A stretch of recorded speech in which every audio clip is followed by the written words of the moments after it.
Evelyn pressed her frozen hands against the boy's burning forehead, watching his shallow breaths fog the frigid air. Outside, wolves howled through drifts tall enough to bury a man standing. The nearest doctor was 12 miles away, might as well be on the moon. Caleb Thorne, the hardest rancher in 3 territories, stood in the doorway like a statue, completely helpless while his son died. She had 2 choices: watch the child slip away, or ride into that storm alone and probably freeze to death trying to save him. If you want to see how far this story travels, hit that like button and drop a comment with your city. Now let me take you back to where it all started. The stagecoach hit another rut, and Evelyn Mercer's head cracked against the wooden frame hard enough to make her vision blur. She didn't complain. Complaining required the energy to believe someone might actually care. "Hollow Creek, miss." The driver's voice cut through the canvas covering. "End of the line. End of the line." That's what her entire life had been. One long journey toward the end of every line anyone had ever drawn. The orphanage in Boston, the textile mill in Philadelphia, the boarding house in St. Louis where the landlady had smiled while explaining that girls without family references weren't welcome, regardless of how promptly they paid rent. Now this, a valley so remote it didn't appear on half the maps, working for a man she'd never met, taking care of children who would probably hate her on sight. The letter sat folded in her coat pocket, creased from being read too many times. Position available. Childcare and household management. Room and board provided. No references required. That last part had sealed it. No references required meant desperate, and desperate meant she had a chance. Evelyn climbed down from the coach, her worn boots sinking into mud that hadn't quite frozen yet. November in the Montana Territory felt like standing at the edge of the world while winter decided whether to push you off. Hollow Creek wasn't a town. It was a grudge against geography, maybe 24 buildings scattered across a valley floor like teeth knocked loose in a fight. The general store sagged under a roof that needed replacing. The saloon looked marginally more stable, probably because drunk men fell down regardless of the building's structural integrity. A church steeple pointed at gray clouds with what seemed like excessive optimism. "The Thorne place?" Evelyn asked the driver. He pointed northeast without meeting her eyes. 5 miles. Follow the creek until the valley narrows. Can't miss it. He paused, then added with the careful tone of someone delivering bad news to a stranger, "You sure about this, miss?" "No." The honesty made him blink. Then he almost smiled. "Fair enough. Good luck." The stagecoach rolled away, leaving her standing in the mud with a suitcase that contained everything she owned. 3 dresses, 1 pair of spare stockings with careful darning at the heels, a hairbrush missing half its bristles, and a book of poetry her mother had given her before dying of typhoid when Evelyn was 7. 5 miles. She started walking. The creek ran fast and cold, cutting through rock that looked older than time. Pine trees crowded the slopes, dark and dense enough to swallow sound. Every step took her deeper into country that didn't care whether humans survived it. After an hour, her hands had gone numb. After 2, she'd stopped feeling her feet. The valley narrowed exactly like the driver had said, walls of granite pressing close on both sides. Then she saw it. The Thorne Ranch spread across the valley floor like something broken and left behind. Fences leaned at angles that defied both function and aesthetics. The barn's roof had a hole big enough to see sky through. Cattle moved slowly through frozen grass, their ribs showing through patchy winter coats. The house itself sat low and dark, built from logs that had weathered to the color of old bruises. Smoke drifted from the chimney. At least someone was alive in there. Evelyn's hands had started shaking, and not entirely from cold. She'd walked into bad situations before. Foster homes where kindness was rationed like medicine. Factory floors where one mistake could cost you fingers. But something about this place felt different, felt final. She knocked. Nothing. Knocked again. Harder. The door swung open, and Evelyn found herself staring at a girl maybe 13 years old with tangled dark hair and eyes that could cut glass. "You the one from the agency?" The girl's voice carried the kind of flat hostility that took practice. "I'm Evelyn Mercer." "Didn't ask your name. Asked if you're from the agency." "Yes." The girl looked her up and down with an expression somewhere between contempt and pity. "You look half frozen. You going to stand there dying on the porch, or you coming in?" Evelyn stepped inside. The house was warmer than outside, but not by much. The main room served as kitchen, dining area, and probably living space when anyone had energy for living. A wood stove radiated heat that didn't quite reach the corners. Dishes sat piled in a basin. The floor needed sweeping. Two other children sat at a rough-hewn table. A boy around 10 with his father's square jaw and his mother's absence in his eyes. A little girl, maybe 5, who stared at Evelyn like she was a ghost that might disappear if you looked away. "This is Wyatt," the older girl said, jerking her chin toward the boy. "That's Rosie. I'm Clara. Pa's out with the cattle." "When will he be back?" "When the work's done. Could be an hour. Could be dark." Clara moved to the stove with the efficiency of someone who'd been cooking for a family since before she should have been. "You eat yet?" "Not since morning. There's stew. It's not good, but it's hot." Evelyn sat. The chair wobbled. Clara ladled something brown and vaguely meat-adjacent into a bowl and set it down hard enough to slosh. "Thank you." Clara didn't respond. She just stood there, arms crossed, watching Evelyn like a boxer waiting for the bell. "How long has it been?" Evelyn asked quietly. "Since your mother passed?" The temperature in the room dropped 10 degrees. Wyatt's head snapped up. Rosie made a sound like a wounded animal. Claire's face went white, then red. 3 years. Claire's voice could have stripped paint. "And we don't talk about her. Not with you. Not with anyone." Evelyn set down her spoon. "I'm sorry, I shouldn't have—" "No, you shouldn't have." Clara turned away. "Your room's upstairs. Left door. Don't go in the right one." That was hers. The meal continued in silence, broken only by Rosie's quiet sniffling. Evelyn had made it exactly 10 minutes before destroying whatever fragile welcome might have existed. New personal record. Darkness came early in the valley. By the time Evelyn heard boots on the porch, full night had fallen, and she'd spent 3 hours sitting in a freezing bedroom trying to convince herself that leaving in the morning would be cowardice rather than common sense. The door downstairs opened and closed. A man's voice, low and rough. Children's voices responding in tones they probably didn't use with Clara. Evelyn descended the narrow stairs. Caleb Thorne stood by the stove, still wearing his work coat, ice melting in his dark beard. He was tall, taller than the doorway looked comfortable, accommodating, with the kind of build that came from decades of physical labor. His face was all hard angles and harder shadows, carved by wind and grief into something that didn't smile easily or often. He looked at Evelyn, and she felt the weight of assessment in his eyes.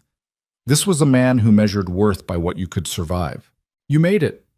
His voice matched his appearance, rough, direct, empty of anything resembling warmth. "Yes, sir." "Caleb, we don't do sir out here." He poured coffee into a tin cup that had seen better decades. "You know what you signed up for?" "Childcare and household management." "That's the polite version." He drank, eyes never leaving her face. "Real version is, keep the kids alive, keep the house standing, don't expect conversation or company. I'm working 16 hours a day trying to keep this ranch from drowning. Don't have time for managing or explaining or making anyone comfortable." "I understand." "Do you?" He set down the cup. "Last woman lasted 3 weeks. One before that made it 5 days. This isn't Boston or Philadelphia or wherever you came from. This is the edge of nowhere, and winter's coming in hard. You'll be alone with 3 kids who don't want you here, in a house that's falling apart, in country that kills people for making small mistakes." Evelyn met his stare. "I don't have anywhere else to go." Something flickered in his expression. Not sympathy exactly. More like recognition. "Then I guess you'll stay until you find somewhere." He turned toward the stairs. "Kids are your responsibility morning to night. I'm up before dawn, back after dark most days. Food's in the cellar, firewood's out back. Don't let the stove go out overnight. It's a bastard to restart when it's cold." "Anything else?" He paused on the bottom step. "Yeah, stay out of their mother's room. Clara will tell you if you haven't figured it out. It's locked anyway."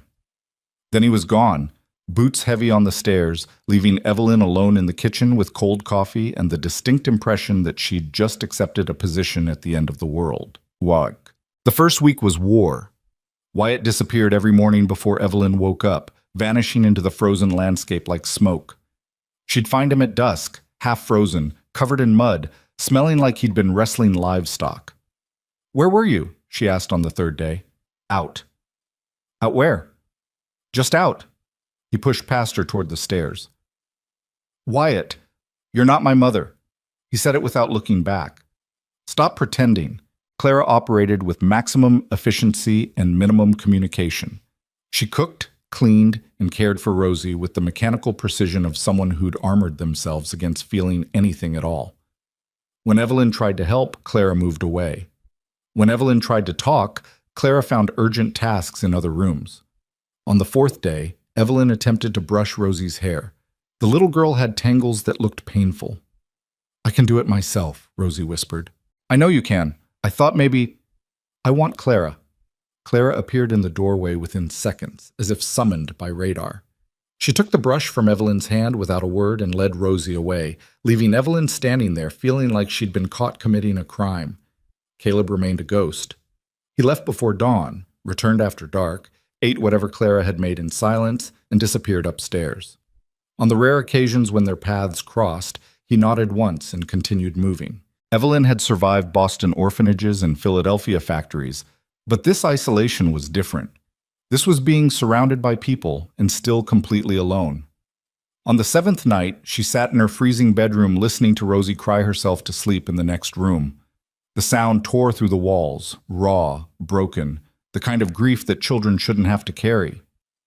Evelyn stared at the door connecting their rooms. Don't interfere, Claire's eyes had said 100 times. Don't try to replace her. Don't think you matter. But the crying continued, and something in Evelyn's chest cracked. She opened the door. Rosie's room was barely warmer than a root cellar.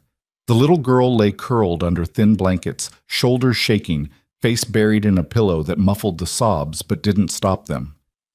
Rosie? Evelyn kept her voice soft. Can I sit with you? The crying stopped. Rosie went completely still, like a rabbit that spotted a wolf. You don't have to talk to me, Evelyn continued. I just thought, maybe you wouldn't want to be alone. Silence stretched. Then so quietly, Evelyn almost missed it. Mama used to sing. Evelyn's throat tightened. What did she sing? Don't remember the words. Rosie's voice cracked, just that it made the dark less scary. Evelyn sat on the edge of the bed. She didn't know any lullabies. Her own mother had died before teaching her that particular skill.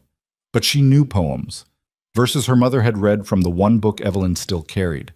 She started reciting, not singing exactly, but finding a rhythm in the words, a cadence that filled the silence without demanding anything in return. Rosie's breathing gradually slowed. The shaking in her shoulders eased. Evelyn kept going until she felt the little girl relax into sleep. Then she sat there a while longer, just in case the nightmares came back. The second week, something shifted. Wyatt came back from one of his unauthorized expeditions with his leg bleeding through his pants. He tried to slip past Evelyn, but she'd been washing dishes by the door and caught the limp. Let me see. It's nothing. Wyatt. I said it's nothing. But his face had gone pale, and blood was soaking through the fabric.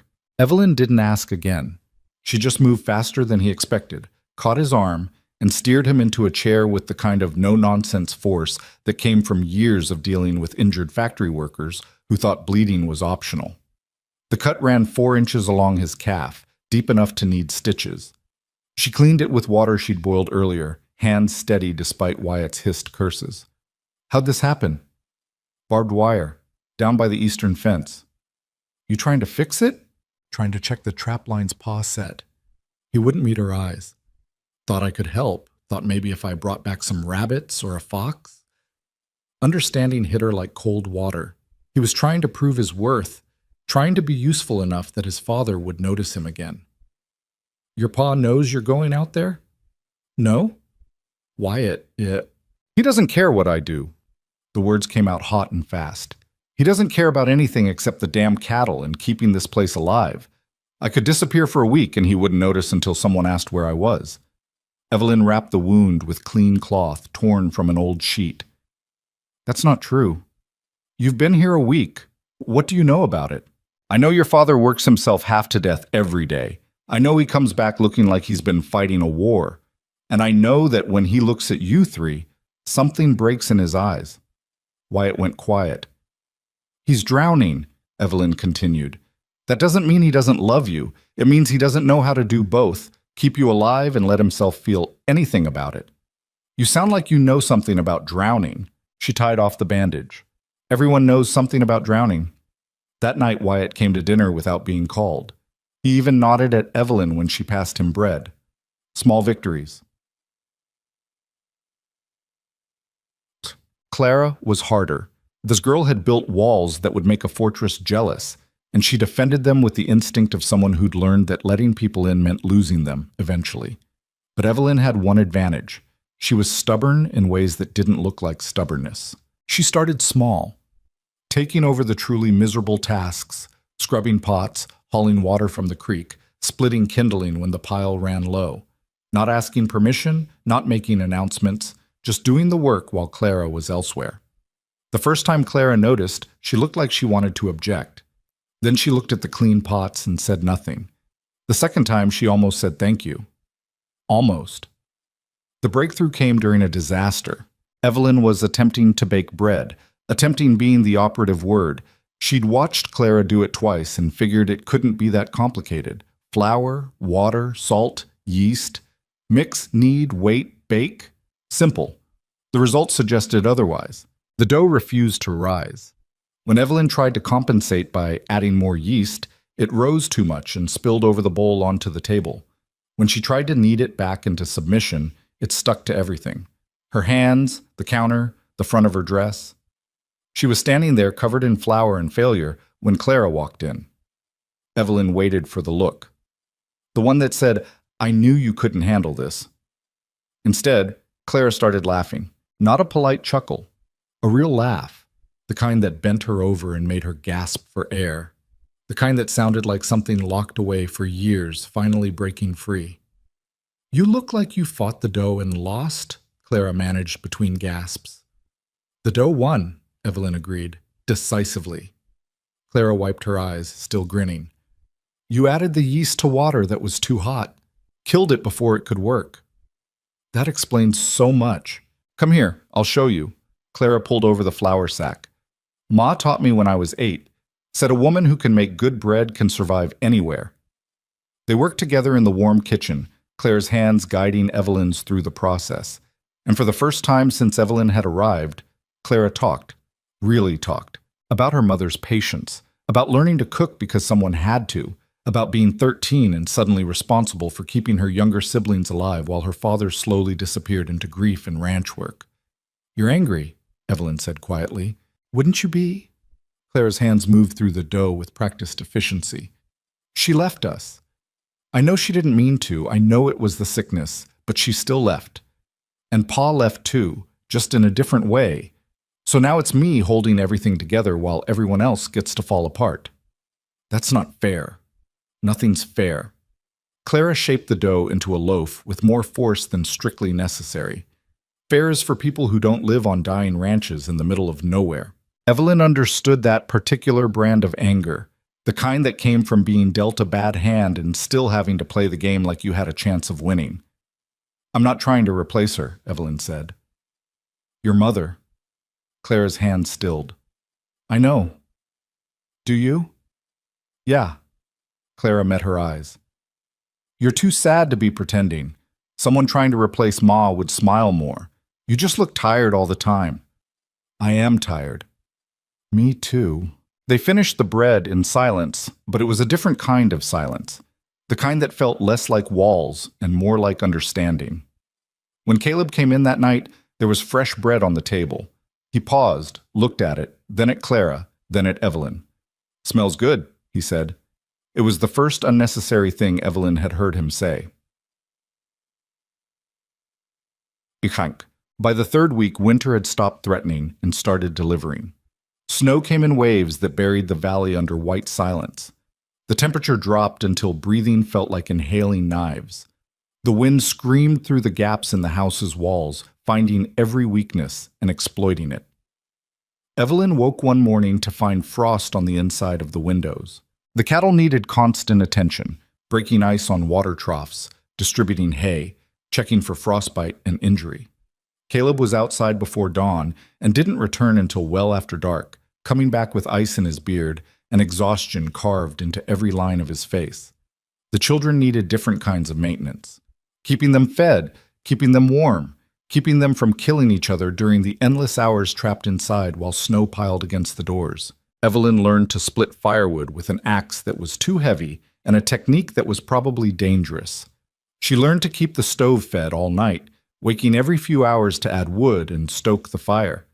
She learned to make stew stretch across 3 meals, and how to patch clothes that had already been patched multiple times. She learned that loneliness wasn't about being alone. It was about being surrounded by people who were all drowning separately. One night, she found Caleb in the barn at midnight, standing motionless in the cold dark. "You okay?" she asked. He didn't jump, didn't seem surprised, just stood there, staring at nothing. "Lost 6 head today," he finally said. "Found them frozen in the north pasture." "I'm sorry. Can't afford to lose 6 head. Can't afford to lose 1. His voice was empty, scraped clean of everything except exhaustion. "Every winter, this valley tries to kill us. And every winter, I wonder why I keep fighting it." Evelyn stepped closer. "Because they need you. They need someone. Doesn't have to be me." "Yes, it does." He looked at her then, really looked. "Why'd you come here, Evelyn?" "I told you, nowhere else to go." "That's not a reason. That's an excuse." He turned to face her fully. "What are you running from?" She could have lied, should have lied, but there was something about the darkness and the cold and the brutal honesty of a man at the end of his rope that made lying feel pointless. "Being disposable," she said. "I spent my whole life being the person nobody needed. The orphan. The factory girl, the tenant without references. I got tired of being someone people could throw away without thinking twice. So you came to a dying ranch in the middle of nowhere. At least here, if I fail, it matters." Caleb studied her face like he was reading something written in a language he'd almost forgotten. "You're not failing," he said quietly. "Could have fooled me." Rosie stopped crying herself to sleep. "You notice that?" Evelyn blinked. She still has nightmares sometimes, but she doesn't cry for hours anymore. Wyatt's leg healed up clean. Clara told me you handled that, and Clara—" He paused. "Clara smiled yesterday. First time in months. They're your children. They're supposed to smile." "Yeah, well, they didn't, not for a long time." He looked away. "What I'm saying is, you're not disposable here, in case you were wondering." Then he walked past her toward the house, leaving her standing in the frozen barn with something warm spreading through her chest that had nothing to do with the temperature. Bog.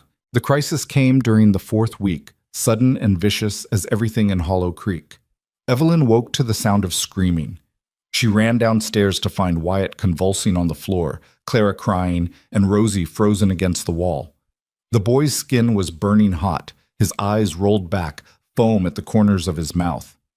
Caleb burst through the door seconds later, still in his work clothes, face white. "How long?" he barked. "Just started," Clara sobbed.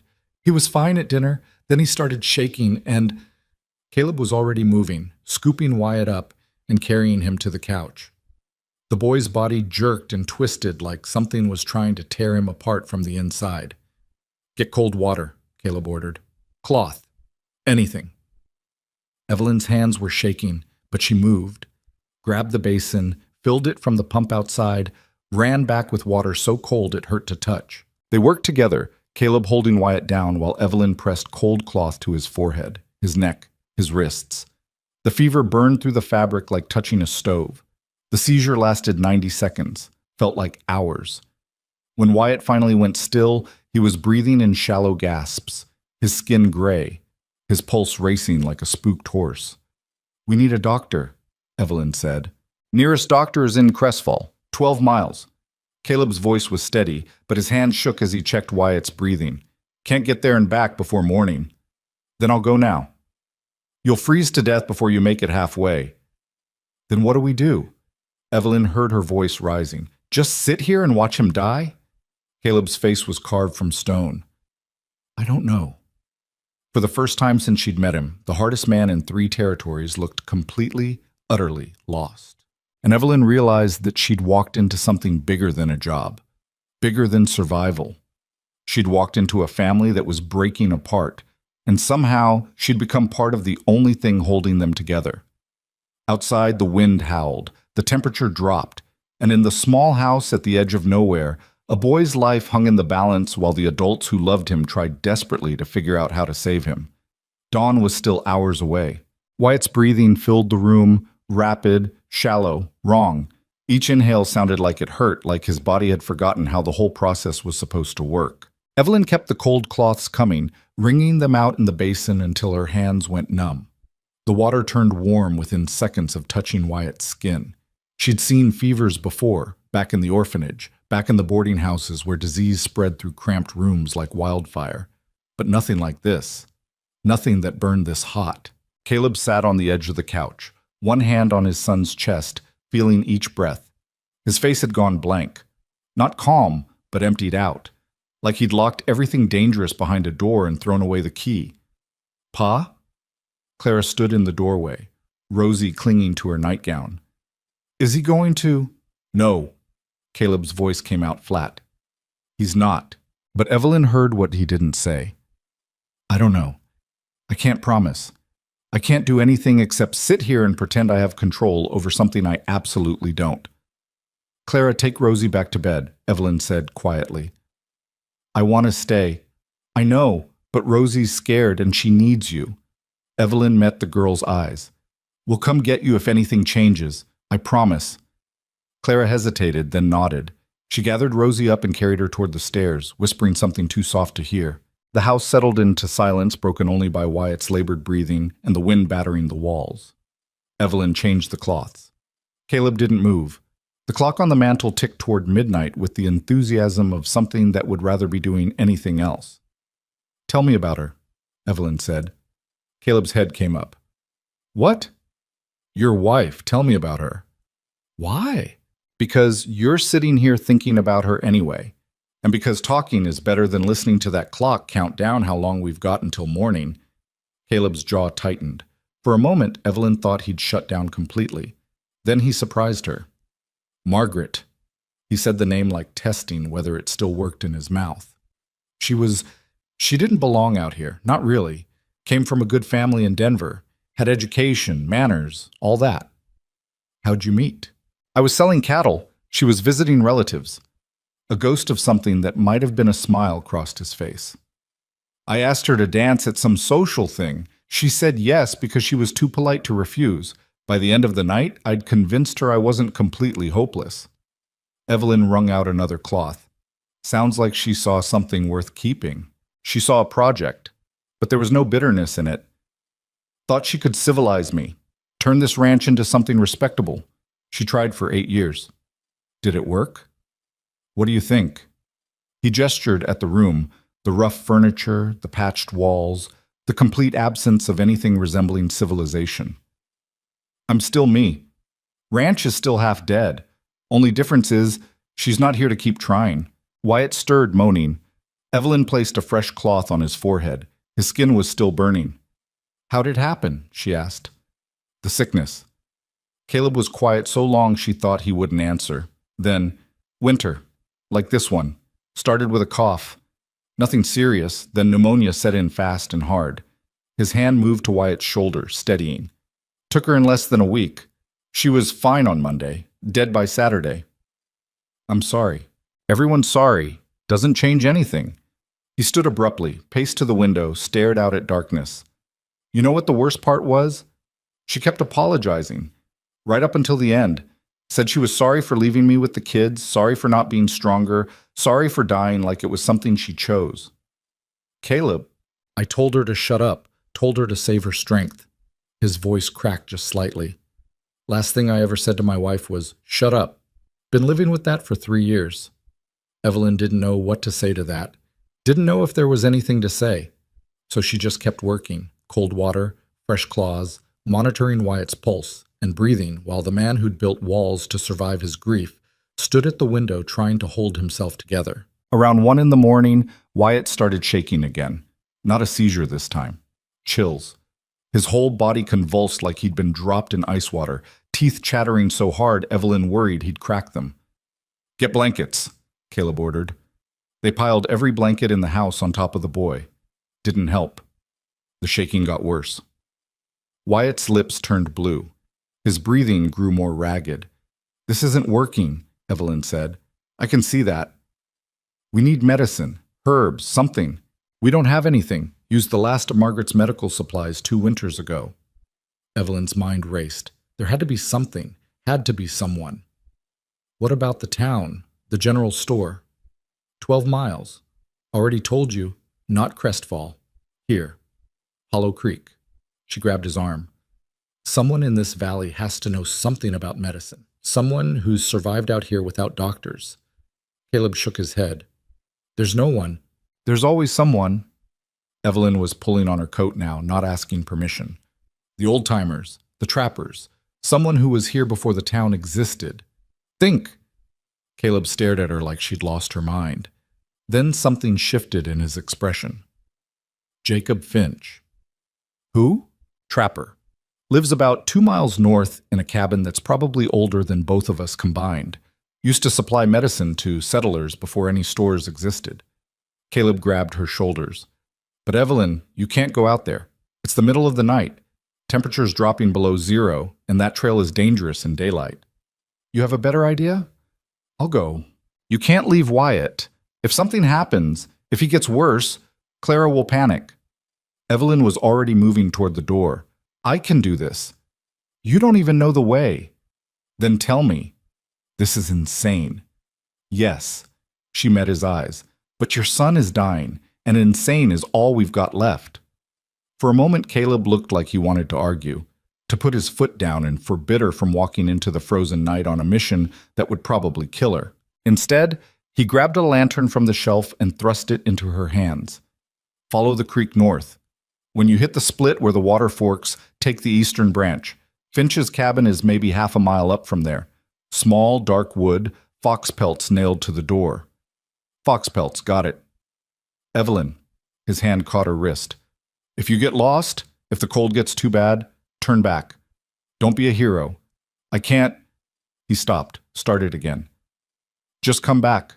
She nodded once, then pushed out into the night before fear could change her mind.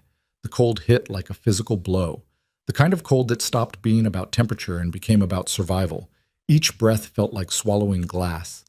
The wind cut through her coat like it wasn't there. Evelyn raised the lantern and started walking. The creek was easy enough to follow. She could hear it even if she couldn't always see it, water rushing over stones that hadn't frozen yet. Her boots crunched through snow already shin-deep. Within minutes, she'd lost feeling in her toes. The lantern cast a small circle of light that made everything outside it darker by comparison. Shadows moved in the trees, probably wind. Probably. She kept walking. The split in the creek appeared after what felt like hours, but was probably 20 minutes. Evelyn paused, trying to remember. Eastern branch? She squinted at the 2 channels cutting through the frozen landscape. East. That was... She looked at the stars, found the North Star through a gap in the clouds, oriented herself. Right fork. She turned right and immediately plunged into deeper snow. The trail, if it had ever been a trail, had disappeared under white drifts.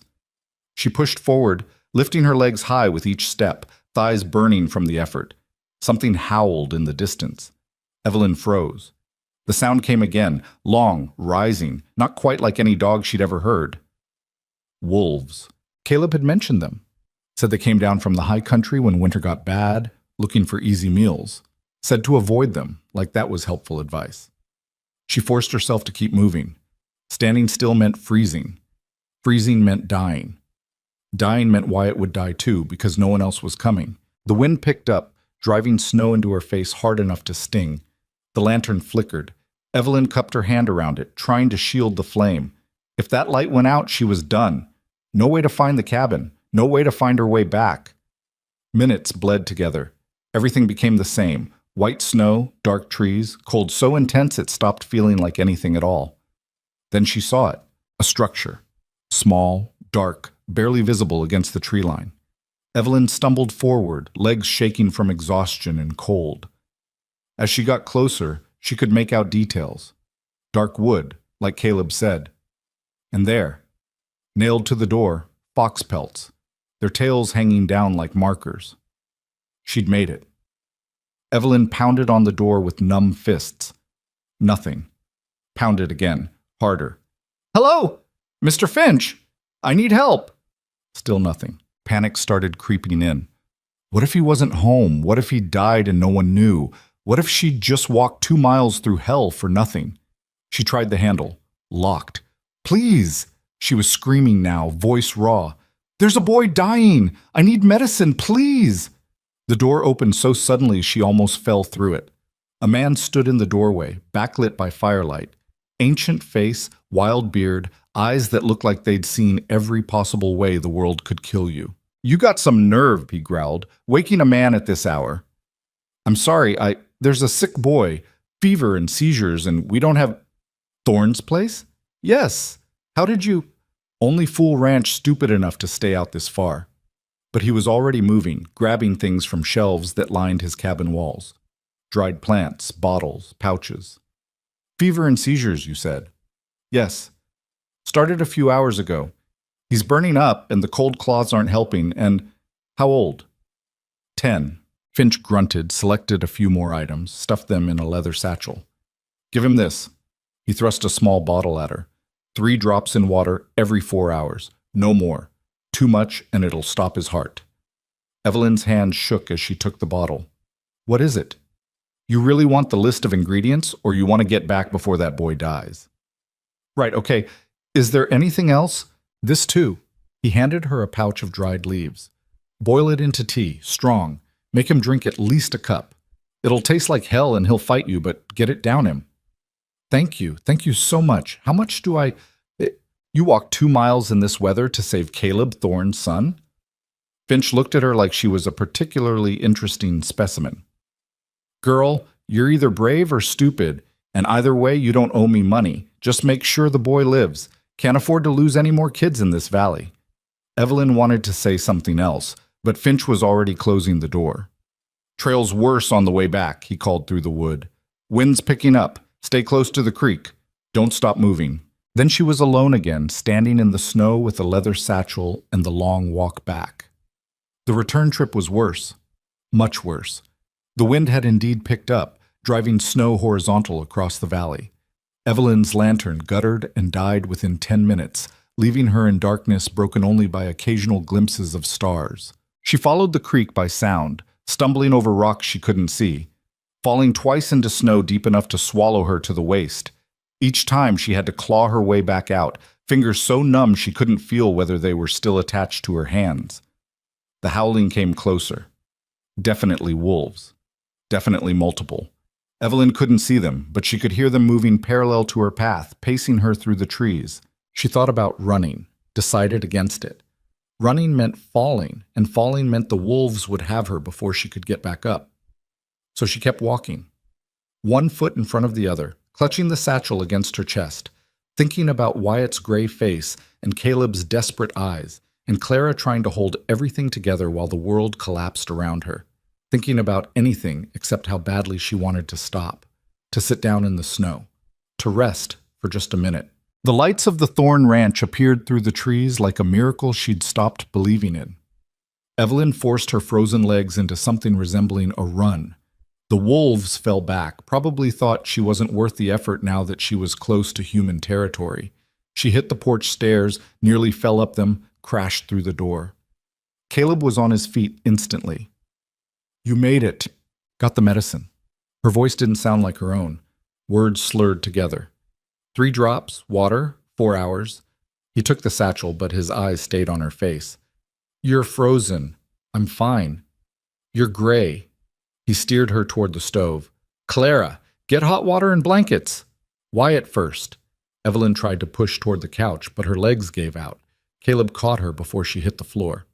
"Stubborn woman. Wyatt's stable. You're the one about to collapse." "Did what I had to do." "Yeah, you did." He lowered her into a chair near the stove. "And you're insane, completely insane." Clara appeared with blankets and a cup of something hot. Evelyn's hand shook too badly to hold it, so Clara held it to her lips while Caleb wrapped blankets around her shoulders. "The medicine," Evelyn managed. "He needs—" "I've got it." Caleb was already moving to Wyatt, measuring out drops with steady hands. "You did your part. Now let us do ours." Evelyn sat by the fire, slowly thawing, while Caleb administered the medicine and Clara brewed the tea Finch had provided.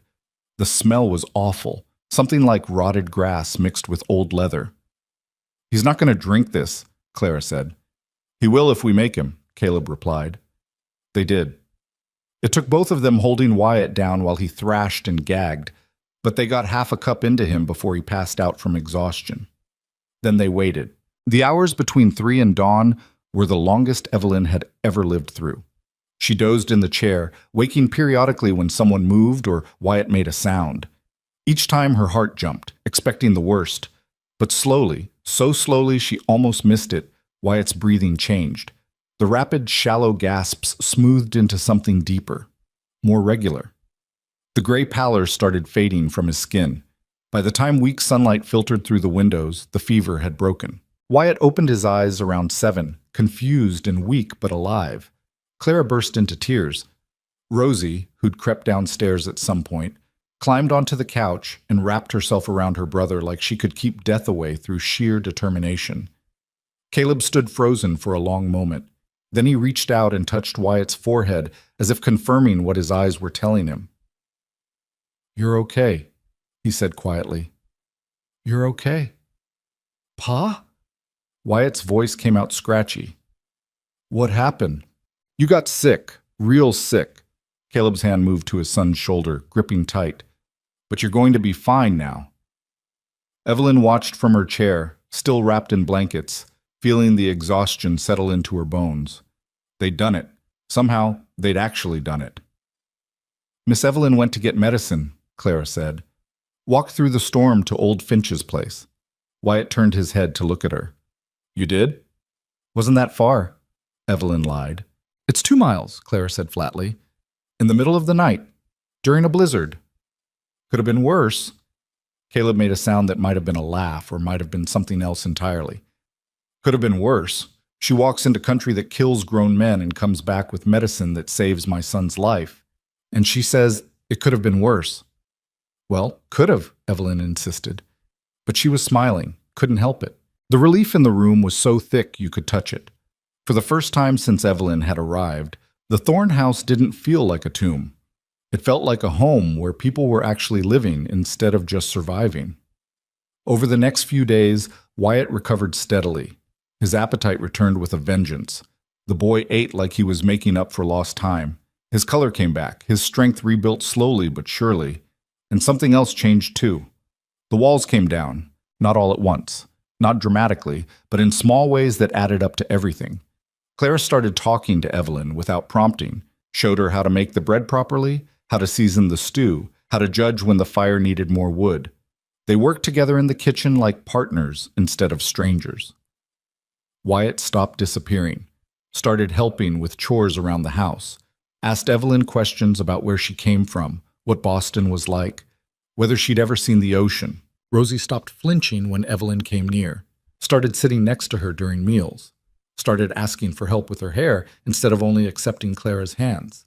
And Caleb started coming inside before dark, not every night. The ranch still demanded brutal hours, but some evenings he'd finish work early enough to eat dinner with his family, to ask his children about their day, to sit by the fire for an hour before heading to bed. The first time it happened, Clara nearly dropped the pot she was holding. "Pa, you're back early." "Work's done." He hung his coat by the door. "Figured I could eat with you all for once."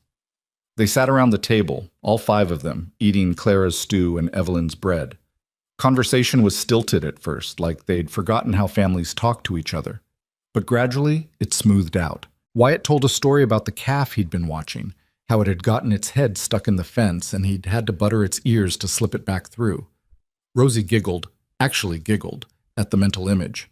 Clara smiled at her brother with something that looked almost like pride. And Caleb listened, really listened, asked questions. Laughed once, a rusty sound that seemed to surprise him as much as anyone else. After dinner, Caleb pulled Evelyn aside while the kids cleaned up. "Thank you," he said. "For what?" "You know for what." His eyes were serious. "You saved Wyatt's life. Could have died trying. That's not something I can just ignore." Evelyn didn't know what to say to that. Didn't know how to explain that she hadn't been thinking about dying or not dying.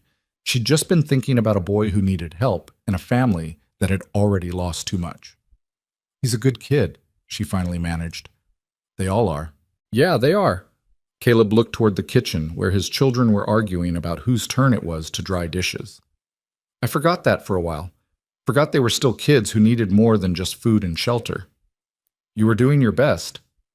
"My best was letting them raise themselves while I hid in ranch work." He turned back to her.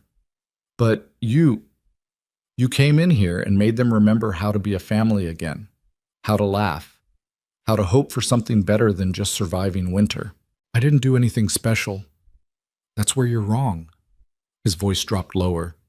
"You did everything special, and I need you to know that.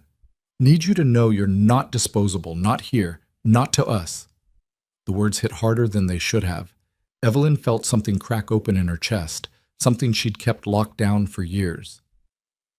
"Caleb, just let me finish." He took a breath. "When Margaret died, I thought that was it. Thought I'd used up my chance at having anything good.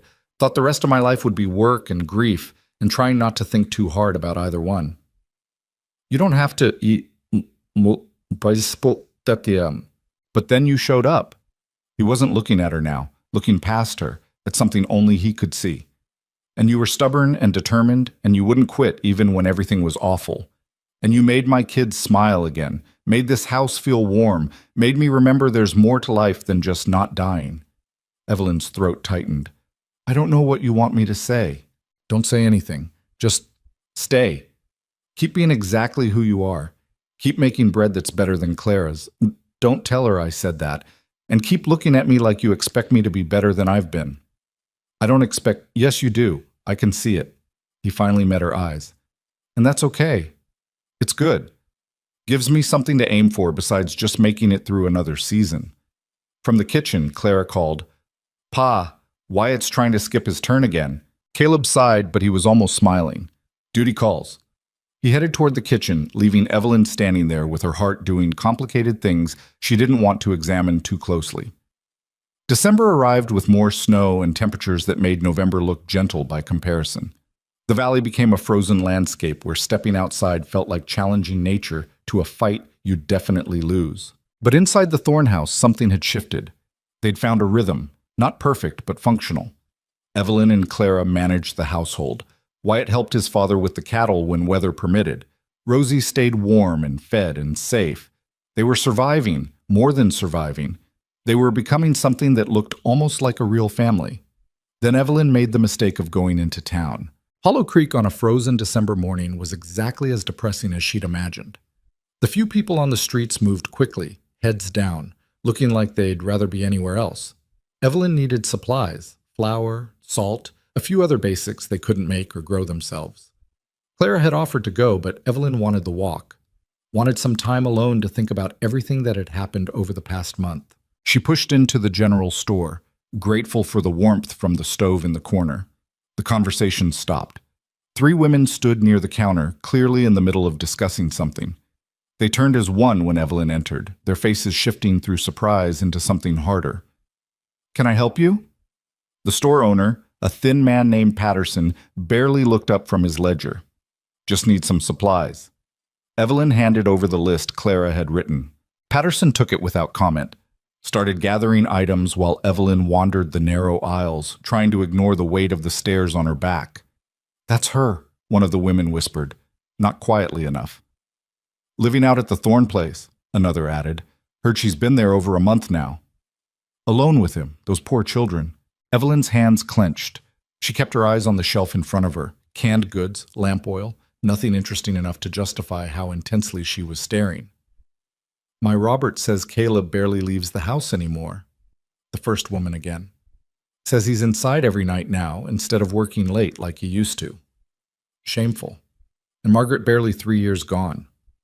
Someone should talk to him, make sure those children are being properly looked after." Evelyn turned around slowly.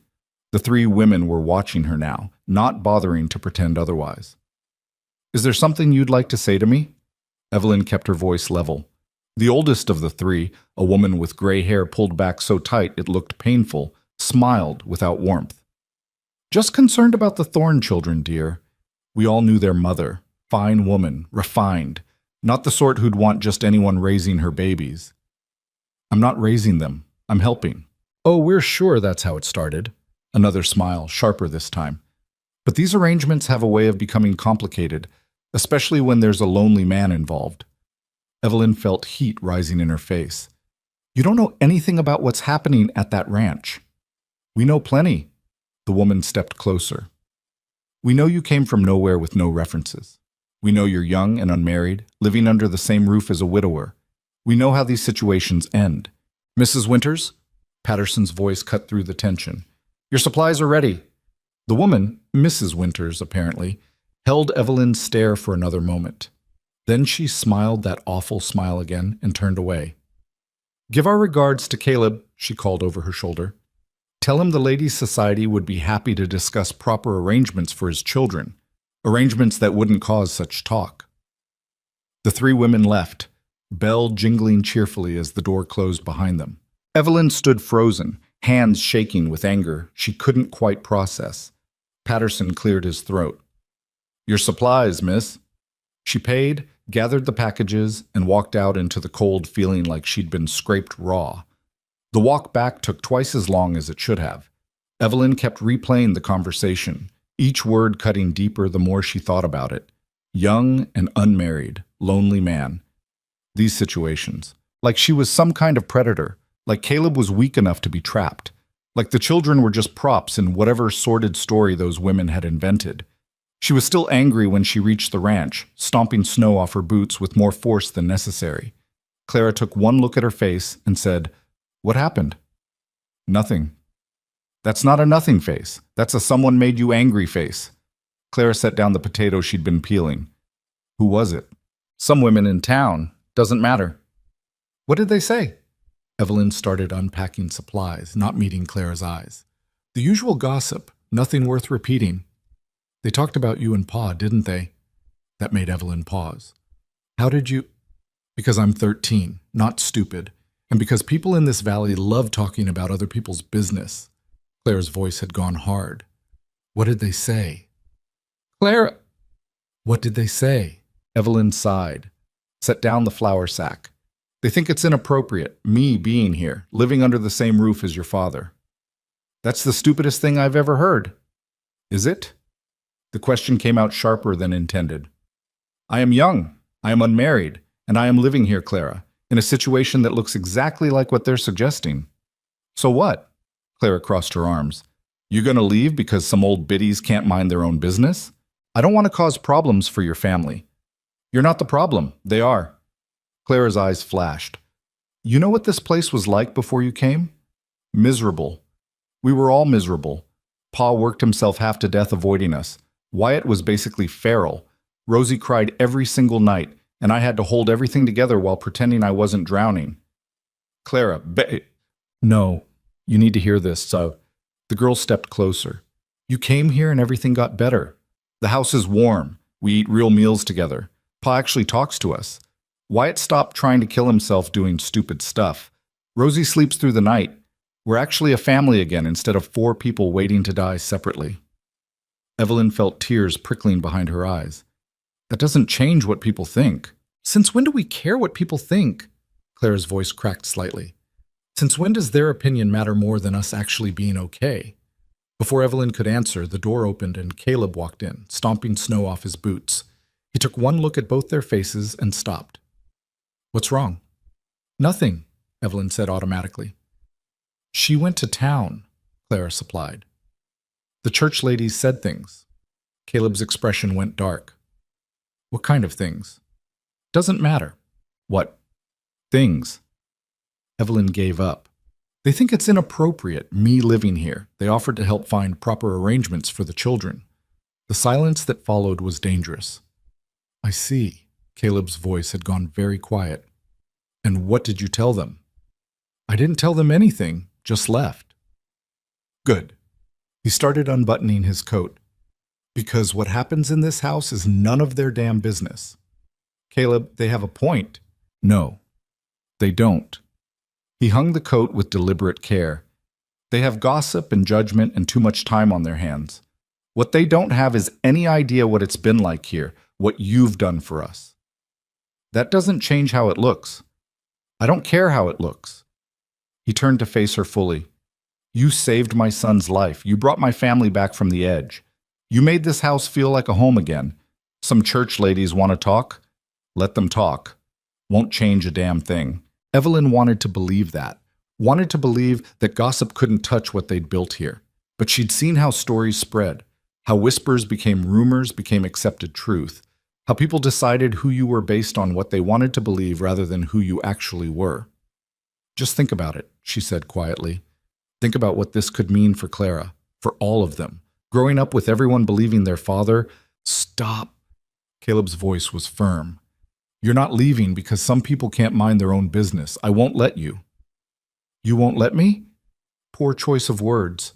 He ran a hand through his hair. What I mean is, please don't leave. Please don't let them win. Clara was watching both of them with an expression Evelyn couldn't quite read. Outside, the wind howled. Inside, the fire crackled. And in the space between them, something hung that none of them were quite ready to name. I'll stay, Evelyn finally said. For now. It wasn't a promise, wasn't a commitment, but it was enough to ease the tension in Caleb's shoulders and bring something almost like relief to Clara's face. For now, it would have to be enough. The gossip didn't stop. If anything, Evelyn's defiance made it worse. Over the next 2 weeks, she felt the weight of judgment every time she ventured into Hollow Creek. Conversations died when she walked past. Women pulled their children a little closer, like whatever scandal they imagined might be contagious. The store owner started checking her purchases twice, as if she might be stealing on top of her other supposed crimes. Evelyn stopped going to town unless absolutely necessary, started sending Clara instead, or waiting until Caleb made his monthly supply run. It was easier than facing those eyes, those whispers, that constant reminder that no matter what she did, some people had already decided who she was. But staying at the ranch meant something else, meant being alone with Caleb more often, meant noticing things she'd been carefully not noticing. The way he looked at her sometimes, when he thought she wasn't paying attention. The way he found excuses to stay inside longer in the evenings. The way his hand would brush hers when passing dishes at dinner, contact that lasted half a second too long to be accidental. Evelyn told herself it didn't mean anything, that she was reading into normal human interaction because the church ladies had planted ideas in her head. But then came the night of the broken window. A branch came through the glass around midnight, driven by wind strong enough to shake the entire house. Evelyn woke to the sound of shattering and Rosie's screaming. She ran to the little girl's room to find her huddled under blankets, crying, while snow and wind poured through the jagged hole. It's okay, sweetheart. It's just a branch. Evelyn gathered Rosie up, blankets and all. You're safe. Caleb appeared in the doorway, half-dressed, hair standing up. Everyone all right? Window's broken. Rosie's scared, but fine.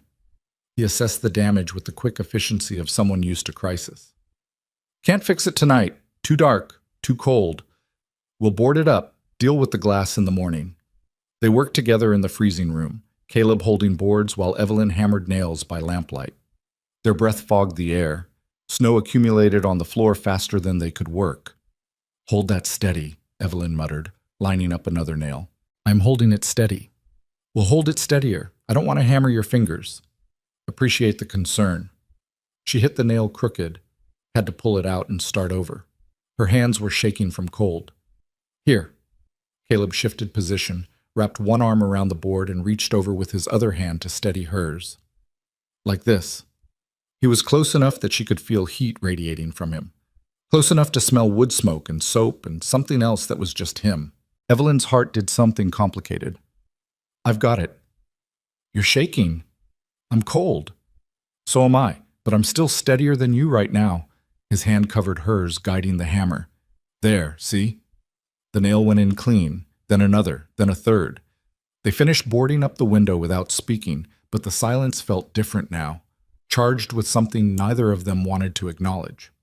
Thank you, Evelyn said when it was done. For what? Breaking my own window? For helping. For not making me do this alone. Caleb looked at her for a long moment. You're never alone here, Evelyn. Thought you'd figured that out by now. Then he was gone, back to his room, leaving her standing in the cold with her pulse racing and her thoughts in chaos. Christmas approached with the enthusiasm of something nobody particularly wanted but couldn't avoid. The children asked about it exactly once, tentatively, like testing whether the holiday was allowed anymore. Ma used to make gingerbread, Rosie said quietly over breakfast one morning, and we'd hang pine branches over the door. The table went silent. Clara stared at her plate. Wyatt found something fascinating about the wall. Caleb's jaw tightened. We don't have to do anything special, Clara said quickly. It's just another day. But Rosie's face had fallen, and Evelyn felt something crack in her chest. We could do something small, she heard herself say. Nothing fancy, just something to mark the day. Caleb looked at her like she'd suggested burning down the barn. We don't celebrate Christmas anymore. Why not? Because he stopped. Started again. Because it reminds everyone of what we lost. Everything reminds you of what you lost, Evelyn said quietly. But those children are still here, still alive, still deserving of something that isn't just survival. His eyes flashed. Don't presume to tell me what my children deserve. Then you tell me. Do they deserve to spend every Christmas for the rest of their lives pretending their mother never existed? Or do they deserve to remember her while still being allowed to feel joy? The silence was broken only by the fire crackling. I want gingerbread, Rosie whispered. Please, Pa, just gingerbread. Caleb looked at his youngest daughter, and something in his face crumbled. Fine. Gingerbread. He stood abruptly. But nothing else. No tree, no presents, no pretending this is something it's not. He left before anyone could respond, door slamming behind him. Clara let out a long breath. Well, that went better than expected. He's angry, Evelyn said. He's always angry, but he said yes to gingerbread, which means he's not as angry as he could be. Clara started gathering breakfast dishes. I'll teach you Ma's recipe. It's complicated, but if we start now, we might have it ready by Christmas Eve. The gingerbread was, in fact, complicated. It required molasses they didn't have, spices they had to borrow from Old Man Finch, and a level of patience that tested everyone involved. Evelyn burned the first batch. The second batch came out hard as stones.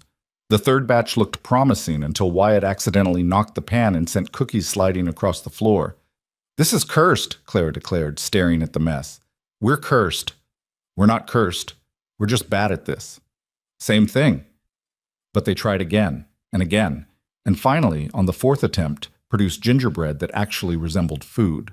Ma would have gotten it right the first time, Clara said softly, looking at the cooling cookies. Probably, but she's not here. Evelyn put an arm around the girl's shoulders. So we're doing our best with what we've got, and I think that's enough. Clara leaned into the embrace for just a moment before pulling away. Don't get sentimental, you'll ruin it. But she was smiling. Christmas Eve arrived cold and clear, the kind of night where stars looked close enough to touch. Caleb worked late, as usual. The children helped Evelyn hang pine branches over the door, their faces careful, like they were doing something forbidden. When Caleb finally came inside, he stopped in the doorway and stared at the pine branches. It's just decoration, Evelyn said. Nothing more. He didn't respond, just hung up his coat and went to wash. Dinner was quiet. Evelyn had made stew and Clara's bread, plus the gingerbread arranged on a plate in the center of the table. Nobody mentioned it directly, but everyone kept glancing at those cookies like they might disappear. Anyone want to tell a story? Evelyn asked, trying to fill the silence. What kind of story? Rosie asked. Any kind. Something that happened, something you remember. Ma used to tell stories, Wyatt said. Then realizing what he'd said, he went quiet. But Caleb surprised everyone. She did. Terrible stories. No sense of drama. Clara's head snapped up. They weren't terrible. The one about the rabbit and the river? Terrible. Made no sense. It made perfect sense. The rabbit was brave. The rabbit was an idiot who nearly drowned for no good reason. He was saving his friends. Could have found another way. Didn't have to jump in the river. But Caleb was almost smiling. Your mother always picked the stories where someone did something stupid and called it heroic. Like you walking into town to challenge those men who cheated you at cards? Clara shot back. That was different. That was justified. You got a black eye and a broken finger. Ma said you were the stupidest smart man she'd ever met. Wyatt laughed. Actually laughed. She said that? Said it at least once a month, usually after Pa did something that worked out but probably shouldn't have. They talked for another hour, trading stories about Margaret that were funny instead of sad, remembering her quirks and stubbornness and the way she'd managed to civilize a rough rancher just enough that he didn't completely embarrass her in public. Evelyn listened, watching Caleb's face soften as he remembered his wife not as a perfect saint, but as a real, complicated person he'd loved. When the children finally went to bed, stuffed with gingerbread and something that looked almost like happiness, Evelyn and Caleb sat by the fire in comfortable silence. "Thank you," he said eventually. "For what?" "For pushing. For not letting us pretend forever." He stared into the flames. "I thought remembering would hurt too much. Turns out not remembering hurts worse." She sounded like someone worth knowing. She was. He shifted in his chair. "She would have liked you, I think. Would have appreciated your stubbornness." "Is that a compliment?" "Coming from me? Definitely." Evelyn smiled despite herself. "Well, you're welcome then." They sat quietly, watching the fire burn down. Outside, snow began falling again, soft and steady. Inside, the house felt warm in ways that had nothing to do with the stove. "Evelyn," Caleb said, not looking at her.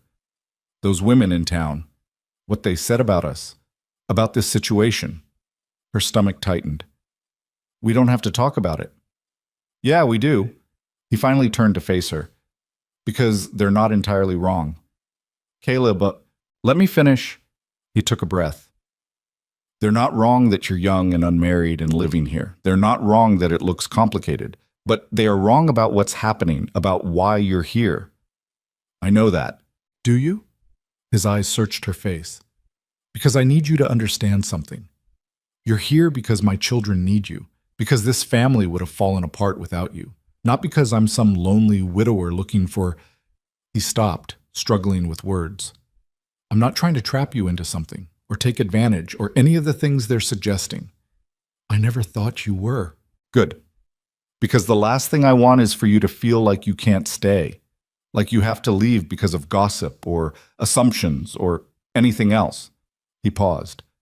"But I also need to be honest." Something in his tone made her heart skip. "About what?" "About the fact that somewhere along the way you became more than just help around the house." The words came out rough, like they'd been dragged from somewhere deep. "You became someone I look forward to seeing, someone I think about when I'm out with the cattle, someone who makes this house feel like home instead of just a place I'm trying to survive." Evelyn couldn't breathe. "Caleb, I'm not asking for anything, not expecting anything. Just thought you should know." He stood, suddenly uncomfortable. "Anyway, Merry Christmas, Evelyn." He left her sitting there, pulse racing, thoughts spinning too fast to catch. January came in with a vengeance. Temperature dropped to levels that made December look mild. Cattle started dying despite their best efforts. The town of Crestfall lost power for 3 days. Roads became impassable. The Thorn Ranch hunkered down and waited for winter to finish trying to kill them. But being trapped inside meant proximity, meant brushing past each other in narrow hallways, meant sitting together by the fire every evening because it was the only warm spot in the house, meant conversations that lasted past midnight when the children were asleep and guards were down. Evelyn learned things about Caleb she'd never expected, that he'd wanted to be a teacher before his father died and left him the ranch, that he played guitar badly but enthusiastically when nobody was listening, that he was terrified of losing his children the way he'd lost Margaret, so terrified he'd stopped letting himself get close to them. "That's not protection," Evelyn said one night. "That's just a different kind of loss." "I know." He stared into his coffee. "But it's the only way I knew how to survive." "Past tense?" "Yeah, past tense." He looked at her. "You changed that. Made me realize surviving isn't the same as living." Caleb learned things about Evelyn too, about the orphanage where she'd learned that love was conditional and family was temporary, about the factories where she'd learned that people were disposable, about the years of moving from place to place, never belonging anywhere, always ready to leave because leaving was inevitable. "That why you keep your suitcase packed?" he asked. She blinked. "How did you know?" "Saw it under your bed when I was fixing the floorboards. Everything folded neat, ready to go." His voice was quiet. "You planning on running?" "Old habit." That's not an answer. Evelyn set down her mending. I don't know. Sometimes I wake up and can't believe I'm still here, that you haven't decided you don't need me anymore, that the children haven't gotten tired of me, that the whole thing isn't about to collapse. Why would it collapse? Because everything always does. That's how it works. You get comfortable, start thinking maybe this time it's different, then boom, you're on a stagecoach to somewhere new, starting over. Evelyn? He waited until she looked at him. This isn't collapsing. This is the most stable thing in my life right now. You are the most stable thing in my life right now. Don't say that. Why not? It's true. Because it's too much pressure. Because I don't know how to be someone's stable thing. Because I'm going to disappoint you eventually, and I'd rather it happen before... She stopped. Before what? Before I fall completely. Before I can't imagine leaving. Before this becomes the thing I measure every other place against and find them all wanting. But she didn't say any of that. Just shook her head and went back to her mending with hands that shook slightly. The break came in February, when winter finally loosened its grip enough to make travel possible again. Caleb had to go to Crestfall for supplies they couldn't get in Hollow Creek. Normally he'd take Wyatt, teach the boy about negotiating and managing accounts. But Wyatt had a cold that was trying to become something worse, so Caleb went alone. He left before dawn, promising to be back by nightfall. He wasn't. By midnight, Evelyn was pacing the kitchen, watching the windows like she could will him into existence. He's fine, Claire said, though she looked worried too. Probably just stayed over. Roads are bad. He said he'd be back. Plans change. You know how weather is. But Evelyn couldn't shake the feeling that something was wrong. Some instinct that had kept her alive through orphanages and factories and a dozen other dangerous situations, all screaming that this wasn't right. Dawn came gray and cold. Still no Caleb. I'm going to look for him, Evelyn announced. Don't be stupid. You'll get lost. I'll follow the road, same route he took. Evelyn, no, you can't. But she was already bundling into her coat, her boots, grabbing the lantern even though it was daytime. Stay with the children, she told Clara. If I'm not back by dark, send someone from Hollow Creek. If you're not back by dark, you're probably frozen somewhere. Then I guess you'll have to tell people I died being stupid. Evelyn headed for the door. Watch Wyatt's fever. Keep Rosie away from the windows if the wind picks up.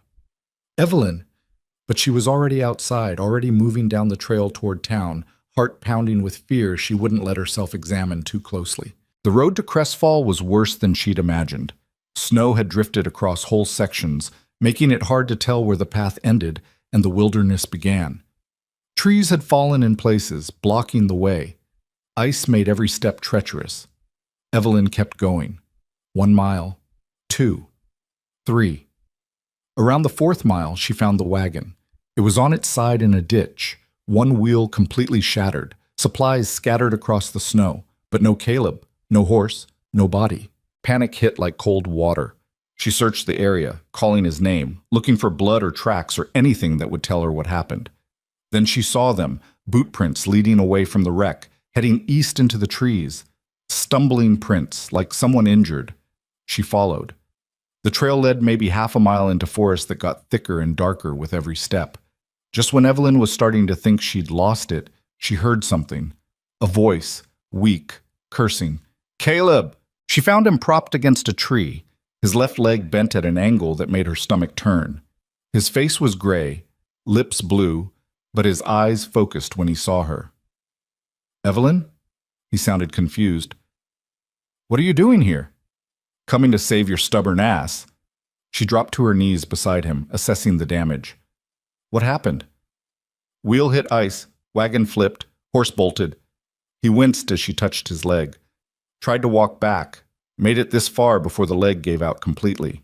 How long have you been here? Since yesterday afternoon, lost track after dark. Nearly 24 hours in below freezing temperatures with a broken leg. Most men would be dead. Can you stand? She asked. If I could stand, I wouldn't be sitting here freezing. Right, stupid question. Evelyn looked around, thinking fast. She couldn't carry him. Couldn't leave him here while she got help. He'd be dead before she made it back. Okay, new plan. I'm going to make a sled. A what? A sled. Drag you back. She was already looking at fallen branches, mentally constructing. It's going to hurt. Already hurts. It's going to hurt more. Can't wait. She worked fast, tying branches together with strips torn from her coat, making something that barely resembled a sled, but might work. Getting Caleb onto it nearly made him pass out. The sounds he made when she moved his broken leg would haunt her dreams. "I'm sorry," she kept saying. "I'm sorry. I'm sorry. Stop apologizing and drag me before I freeze to death." The journey back took 3 hours. 3 hours of dragging a grown man through snow and ice and fallen trees. 3 hours of Caleb biting back screams every time the sled hit a rock or root. 3 hours of Evelyn's muscles screaming and her lungs burning and her hands bleeding from rope burns. But she didn't stop. Couldn't stop. Because the alternative was leaving him there to die, and that wasn't something she could survive. They made it to the road. Then to Hollow Creek, where shocked townspeople helped get Caleb the rest of the way to the ranch. Then to the house, where Clara burst into tears and Wyatt looked terrified, and Rosie just held her father's hand like she could keep him alive through willpower alone. Old Man Finch came to set the leg. It was bad. Compound fracture that had Finch shaking his head and muttering about infection and odds. "He might lose it," Finch said quietly, where the children couldn't hear. "Leg's pretty damaged. If infection sets in, then we keep infection from setting in," Evelyn said flatly. "Tell me what to do." For the next week, Evelyn barely slept.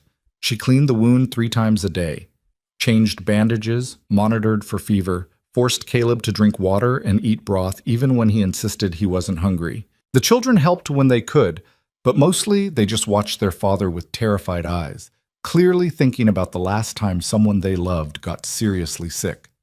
"He's not dying," Evelyn told them on the 4th night, when Wyatt asked if he should say goodbye just in case.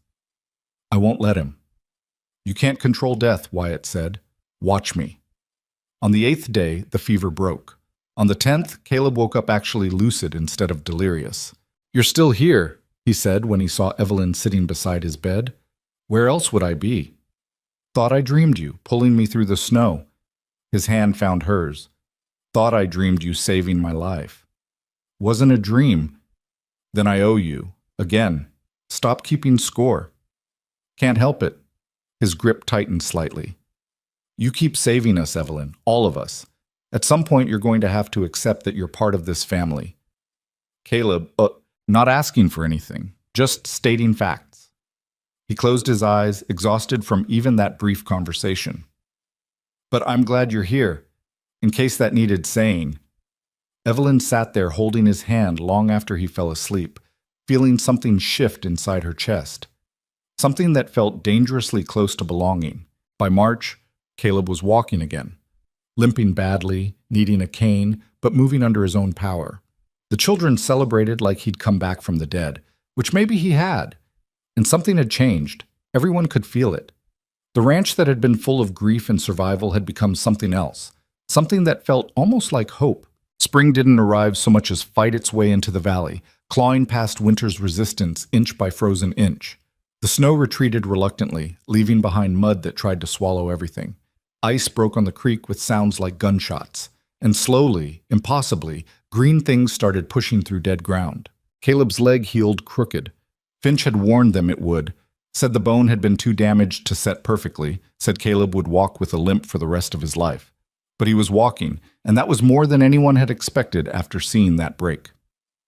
"Gives you character," Evelyn said one morning, watching him navigate the porch steps with his cane. "I had plenty of character already. Now you have more." He shot her a look that was half irritation, half amusement. "You're enjoying this." "Little bit." The truth was, the injury had forced something neither of them had been willing to face. Caleb couldn't work the ranch alone anymore. Not like before. His body simply wouldn't allow the 16-hour days, the brutal physical labor, the endless pushing through pain and exhaustion. He needed help, real help. The kind that meant admitting he wasn't invincible.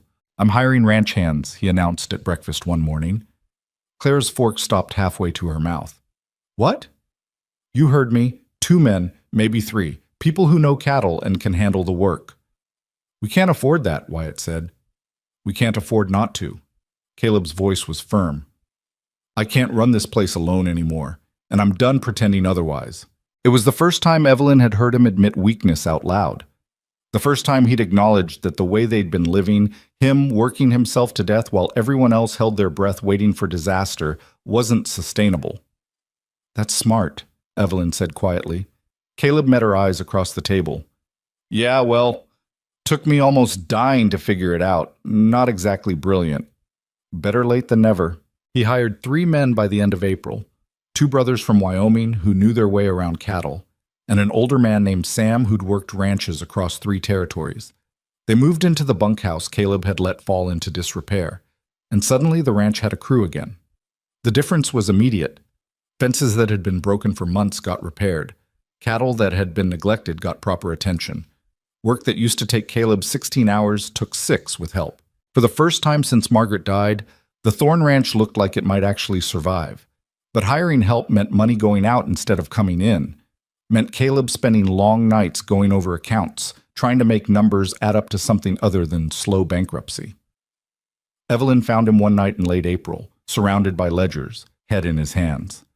"That bad?" she asked. "Worse. We lost too many head this winter. Beef prices are down, and I'm paying 3 men wages we don't quite have." He looked up, exhausted. "I did the math 5 different ways. We're going to come up short." "How short?" "Short enough that we might lose the ranch. Not this year, maybe not next, but soon." Evelyn pulled up a chair, looked at the numbers. She'd learned bookkeeping in Philadelphia, keeping accounts for the textile mill. The situation was bad, but not hopeless. "You need another income stream," she said. "Brilliant observation. Got any ideas?" "Actually, yes." She pointed to a line item. "You're selling beef cattle, that's it. Nothing else." "That's what ranches do." "Smart ranches diversify. You've got land perfect for sheep. Wool sells steady regardless of beef prices.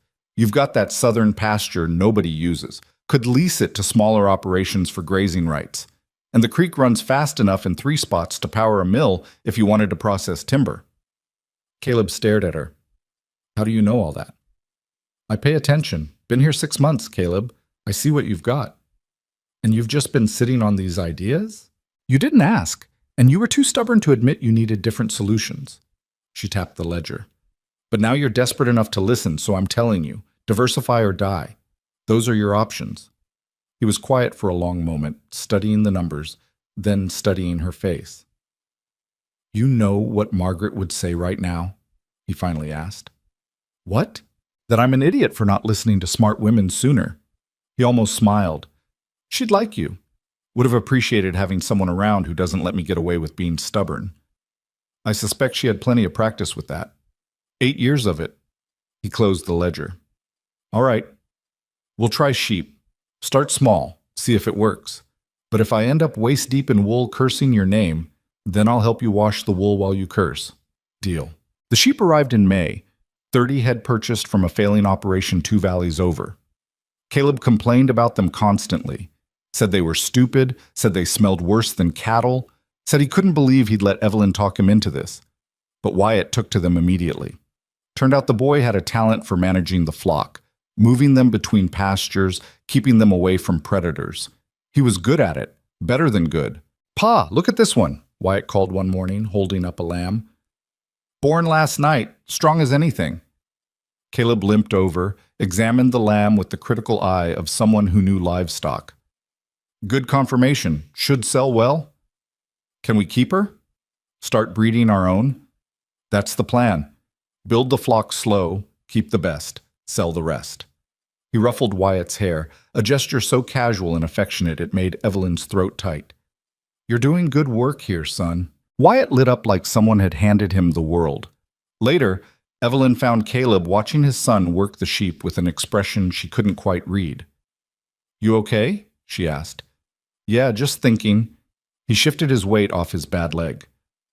"I spent 3 years avoiding those kids because I didn't know how to be around them without falling apart. And I missed everything. Missed watching them grow up, missed seeing what they're good at.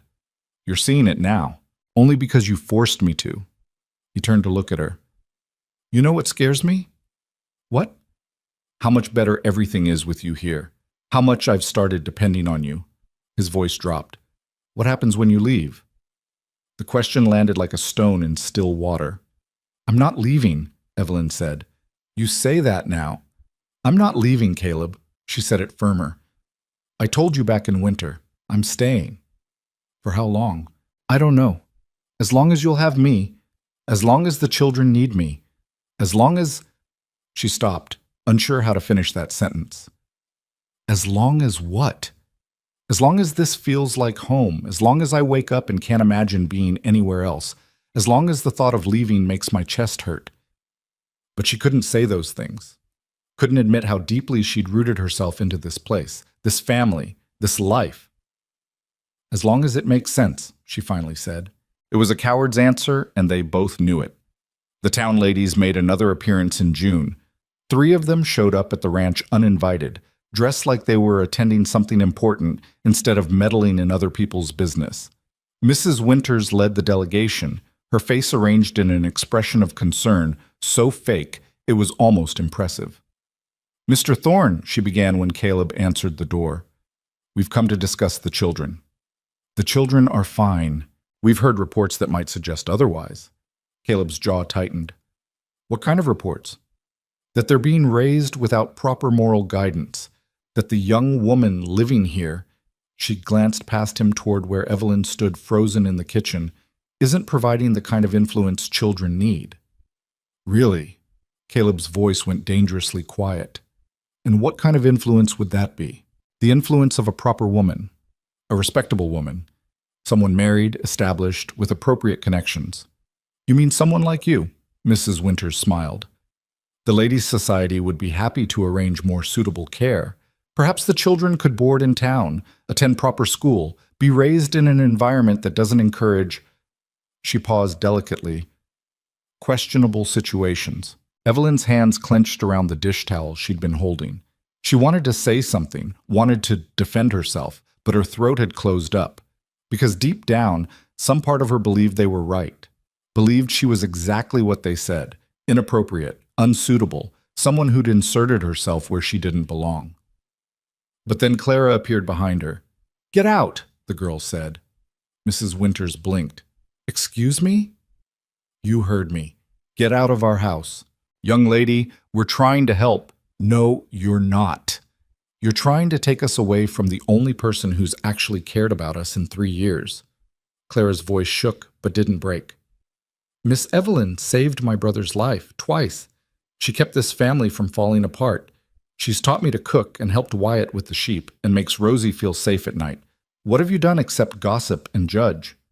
Clara, Caleb started. No, Pa. They need to hear this. Clara turned back to the women. You didn't care when we were starving for attention and drowning in grief. Didn't care when our house was falling apart and Pa was working himself to death. You only care now because someone actually helped us, and that makes you look bad for not doing anything. Mrs. Winters' face had gone red. How dare you speak to your elders this way? I dare because you're in my home insulting someone I love. Clara crossed her arms. Now get out. Before I say things Ma would have been ashamed of me for saying. The women left, scandalized and sputtering. Caleb watched them go with something like pride on his face. When the door closed, Clara turned to Evelyn. I meant what I said, about loving you. Evelyn couldn't speak, could barely breathe. She just pulled the girl into a hug while Clara cried against her shoulder. Not sad tears, but angry, relieved, fierce tears that said everything words couldn't. Thank you, Evelyn whispered. Don't thank me for telling the truth. That night, after the children were asleep, Caleb found Evelyn on the porch. She was staring at the valley, watching moonlight turn everything silver. You handled that well, he said. I didn't handle anything. Clara did. You raised her to be brave enough to speak up. That's handling it. He leaned against the railing, taking weight off his bad leg. They're not going to stop, the gossip. I know. It's going to get worse before it gets better. I know that too. So what do we do about it? Evelyn turned to look at him. What can we do? Caleb was quiet for a long moment. Then, we could give them something real to talk about. Her heart stuttered. What do you mean? I mean, he stopped, started again. I mean, we could stop pretending this is just you helping out. Stop pretending there's nothing between us. Caleb, I know what you're going to say, that it's complicated, that the children need stability, that I'm still grieving Margaret. He turned to face her fully. And all of that's true. But it's also true that I love you. The words hung in the air between them, impossible to take back. Evelyn felt like she had been punched. You can't. I can. I do. His voice was steady. I love how stubborn you are, how you walked into a disaster and refused to quit, how you fought for my children like they were yours, how you pulled me out of that ditch and dragged me home because you were too damn determined to let me die. That's not love. That's just, what? Duty? Obligation? He stepped closer. Evelyn, I've been alone in my head for 3 years. I know the difference between gratitude and love. And this is love. She shook her head, tears starting. You're confused. The injury, the recovery, everything that's happened. Stop telling me what I feel. He wasn't angry, just firm. I'm a grown man who's buried a wife and nearly died himself. I know my own heart, and my heart wants you. Caleb, I can't. Her voice broke. I can't be her, can't replace her. You loved Margaret, and she was good and refined and everything I'm not. I don't want you to be her. He caught her hands. Margaret was my past. She gave me my children and 8 good years, and I'll always love her for that. But she's gone, and you're here. And I don't want to spend whatever time I've got left pretending I don't feel what I feel. Evelyn was crying now, really crying. What if I ruin it? What if I'm not enough? What if you are exactly enough? He wiped tears from her face with calloused thumbs. What if you stop waiting for disaster and let yourself have something good? She wanted to believe him, wanted to believe that maybe, just maybe, she could have this, could have a home and a family and a man who looked at her like she hung the moon. But believing meant risking everything, meant putting down roots so deep that being ripped away would destroy her completely. I'm scared, she whispered. Me too. He pulled her close, and she went, tucking her face against his chest. But I'm more scared of losing you because I was too much of a coward to tell you the truth. They stood there on the porch while night settled over the valley, holding each other like they could keep the world away through sheer force of will. I don't know how to do this, Evelyn said against his shirt. Neither do I, but we'll figure it out. He pressed a kiss to the top of her head. Together. The word settled into her bones. Together. Not alone. Not temporary. Together. Maybe it could work. Maybe it could last. Maybe she could finally stop running. The proposal happened on a Tuesday, which seemed appropriate somehow. Nothing fancy. Nothing planned. Just real life intruding on what was supposed to be an ordinary day. Evelyn was in the garden, fighting with weeds that grew faster than anything useful, when Caleb appeared carrying something wrapped in cloth. Got a minute? He asked. Depends. Are you here to help with the weeding? Absolutely not. I have a bad leg. Doctor's orders. Your leg's been healed for 2 months. Still, can't risk it. He sat down on the bench Margaret had insisted he build years ago, patted the space beside him. Come here. Evelyn sat, suspicious. What's this about? Can't a man just want to talk to his... He paused. What are you exactly? Your employee? That's insulting. Your housekeeper? Worse.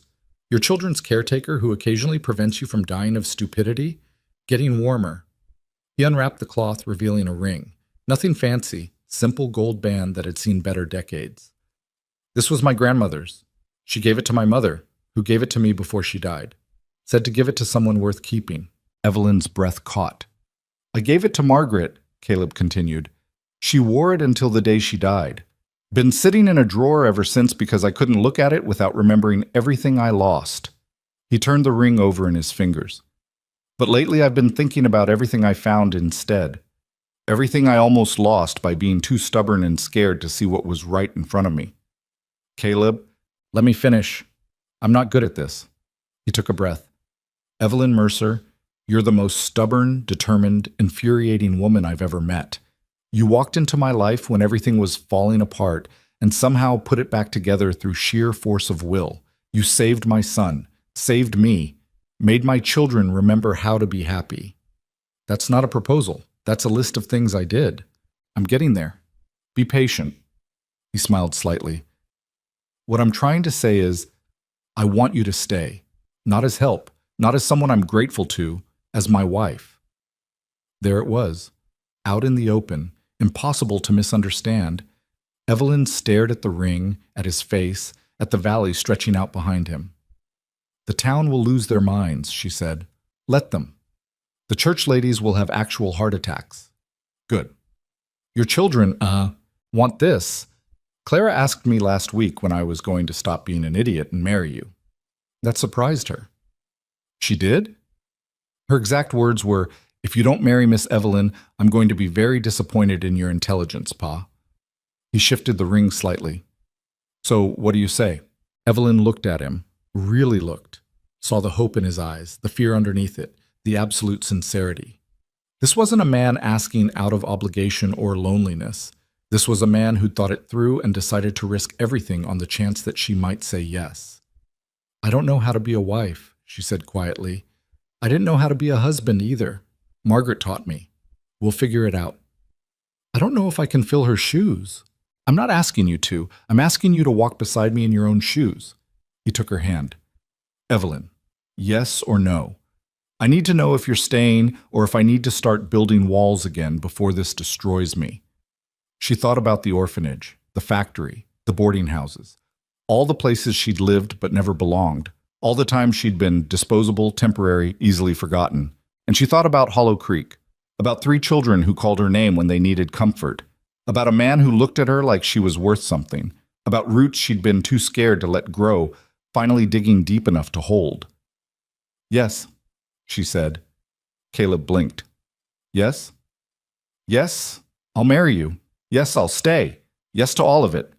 She was crying again, but this time from something that felt dangerously close to joy. "But if those sheep cause problems, you're dealing with them alone." He laughed, a real laugh, the kind she'd only heard a handful of times, and slipped the ring onto her finger. It fit perfectly, which seemed impossible but somehow wasn't. Then he kissed her, right there in the garden, surrounded by weeds and vegetables and the vast Montana sky, and Evelyn finally understood what home was supposed to feel like. They told the children that night at dinner. "Finally," Clara said. "Thought you'd never figure it out." Wyatt grinned. "Does this mean Miss Evelyn is staying forever?" "That's generally how marriage works," Caleb said. Rosie launched herself at Evelyn with enough force to nearly knock her off the chair. "You're going to be my mama?" The word hung there. Mama. Not replacement, not substitute, just mama. Evelyn held the little girl tight. "If that's okay with you." "It's okay with me."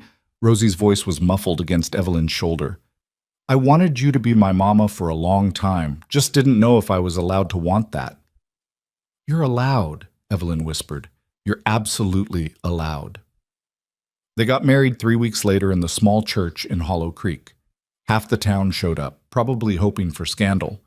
The other half showed up because they were genuinely happy for the family that had survived so much. Mrs. Winters and her friends were notably absent. Clara stood beside Evelyn, wearing a dress they'd made together from fabric Caleb had bought in Crestfall. Wyatt stood with his father, trying to look grown up and mostly succeeding. Rosie scattered flower petals with the seriousness of someone performing brain surgery. The ceremony was simple. Evelyn wore Margaret's ring and felt the weight of everything it represented, not replacement, but continuation. Not erasure, but addition. When the minister said, "You may kiss your bride," Caleb pulled her close and whispered, "No more running." "No more running," she agreed. The kiss was chaste. They were in a church, after all, with children watching, but it was real. It was theirs. At the reception in the ranch house afterward, Old Man Finch raised a glass of whiskey. "To the stubbornest couple in 3 territories," he announced, "may you be exactly as happy as you deserve." "That's either a blessing or a curse," Caleb muttered. "Little bit of both," Finch agreed. Later, when the guests had left and the children were asleep and the house was finally quiet, Evelyn and Caleb sat on the porch watching stars come out. "You happy?" he asked. She considered the question, thought about everything that had led her here, the losses, the loneliness, the endless running from place to place. Thought about the girl who'd arrived in Hollow Creek with nothing but a worn suitcase and low expectations. That girl would never have believed she could end up here. Married, loved, home. "Yeah," Evelyn said, "I'm happy." Caleb pulled her close, and they sat there while night settled over the valley that had tried to kill them both and somehow, impossibly, become the place they built a life instead. Marriage, Evelyn discovered, wasn't the ending everyone pretended it was. It was more like opening a door into a room you had to learn to live in, with all its strange corners and unexpected drafts and places where the floorboards creaked. The first month was the hardest. Not because Caleb was difficult, he wasn't. Not because the children resented the change, they didn't. But because Evelyn kept waiting for the other shoe to drop, kept expecting to wake up and find out it had all been temporary, that she'd misunderstood, that belonging was still something that happened to other people. "You're doing it again," Caleb said one morning in July, watching her fold laundry with the intensity of someone defusing a bomb. "Doing what?" "Waiting for disaster." "I'm not—" "You are. You've been married a month and you still act like you're about to get fired." He took the shirt she'd been mangling.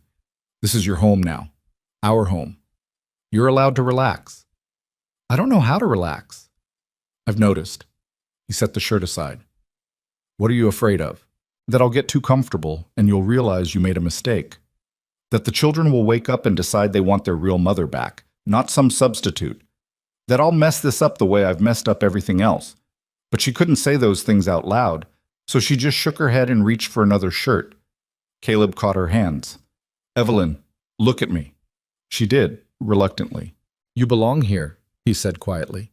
"Not because you earned it or proved yourself or survived long enough. You belong here because this is where you're supposed to be. And the sooner you believe that, the sooner you can actually enjoy it. It's not that simple. It is that simple. You just won't let it be." He pulled her close, tucked her head under his chin. "I love you. The kids love you. The sheep tolerate you. That's basically their version of love. You're stuck with us. Might as well accept it." Evelyn pressed her face against his chest, breathing in the smell of wood smoke and leather and home. "I'm trying," she whispered. "I know. But try a little less hard. You're exhausting yourself." The breakthrough came in August, during a disaster that should have torn everything apart, but somehow didn't. The creek flooded. Not just overflowed, flooded with the kind of violence that redrew the entire valley in a matter of hours. 3 days of rain had turned the normally placid water into a raging monster that consumed fences, drowned pastures, and threatened every ranch along its banks. The Thorn Ranch sat on higher ground than most, but water was still rising fast. The sheep were trapped in the lower pasture, the cattle were panicking, and the bridge that connected Hollow Creek to Crestfall washed away entirely, cutting off the valley from outside help. "We need to move the livestock to high ground," Caleb said, already pulling on his boots. "Sheep first. They're dumber, and they'll drown faster." "I'll help," Evelyn said. "You should stay with the children." "Chou!" "The children are fine. Clara can manage them for a few hours." She was already dressed, already moving. "You can't do this alone with your leg. Stop arguing and let's go." They worked through driving rain that turned the world gray and indistinct. Evelyn had never handled sheep before, had barely been around them despite living on the ranch for months. But she learned fast, driven by necessity and adrenaline. The sheep didn't want to move. Terrified by the water and the noise, they scattered in every direction except the one that led to safety. Evelyn chased them through mud that tried to pull her boots off, shouting until her voice went raw. "Get behind them," Caleb yelled over the storm. "Push them toward the slope." She pushed, slipped, fell, got back up. Grabbed a ewe that was trying to run directly into the flood, and wrestled it back toward higher ground. Her clothes were soaked through. Her hands were bleeding from scrapes she didn't remember getting, but the sheep were moving, slowly, stubbornly, toward safety. They'd just gotten the last of the flock to high ground when Wyatt came running. "Pa! The Hendersons' place is flooding. Water's up to their porch and they've got kids trapped inside."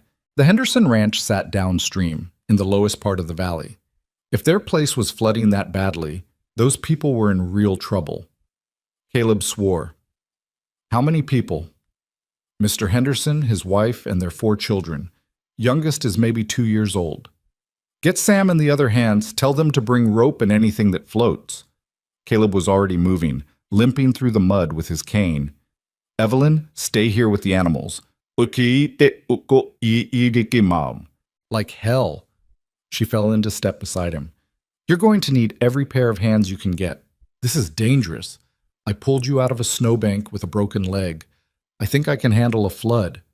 He looked at her, rain streaming down his face, and something in his expression shifted. Not surrender, recognition. All right, but you stay behind me and you do exactly what I say. Deal. They reached the Henderson place to find water already waist-deep around the house. The family was on the roof, clinging to the chimney while the current tried to pull them away. The father was holding his youngest child above the water, arms shaking from the effort. "We need a rope line," Caleb shouted to Sam in the hands. "String it from that tree to the porch post. Someone light enough can cross and get them out one at a time." They worked fast, tying knots that would hold against current, trying to sweep everything downstream. The rope went up, stretched taut between two anchor points. "I'll go," Evelyn said. "You're not. I'm lighter than anyone else here. Better chance the rope holds." She was already reaching for it. "And you can't cross with your leg. So stop arguing and help me get across." Caleb looked like he wanted to physically restrain her. Then he grabbed her face and kissed her hard. "You die out there and I'll kill you myself," he said. Noted. Crossing was worse than the blizzard, worse than pulling Caleb through the snow. The water tried to rip her away with every step. The rope cut into her hands even through the gloves. Halfway across, her foot slipped and she went under, swallowing water that tasted like mud and death. But she came back up, found the rope, kept moving. She made it to the roof. "Thank God," Mrs. Henderson sobbed. "Please, take the baby first. Oh. I'll take whoever's smallest." Evelyn assessed the situation fast. The 2-year-old was lightest.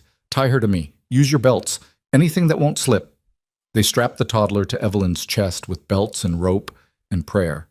The little girl was crying, terrified, clinging with hands that left bruises. "It's okay," Evelyn told her, though nothing about this was okay. "We're going for a swim. You hold on tight, yeah?" The journey back was a nightmare.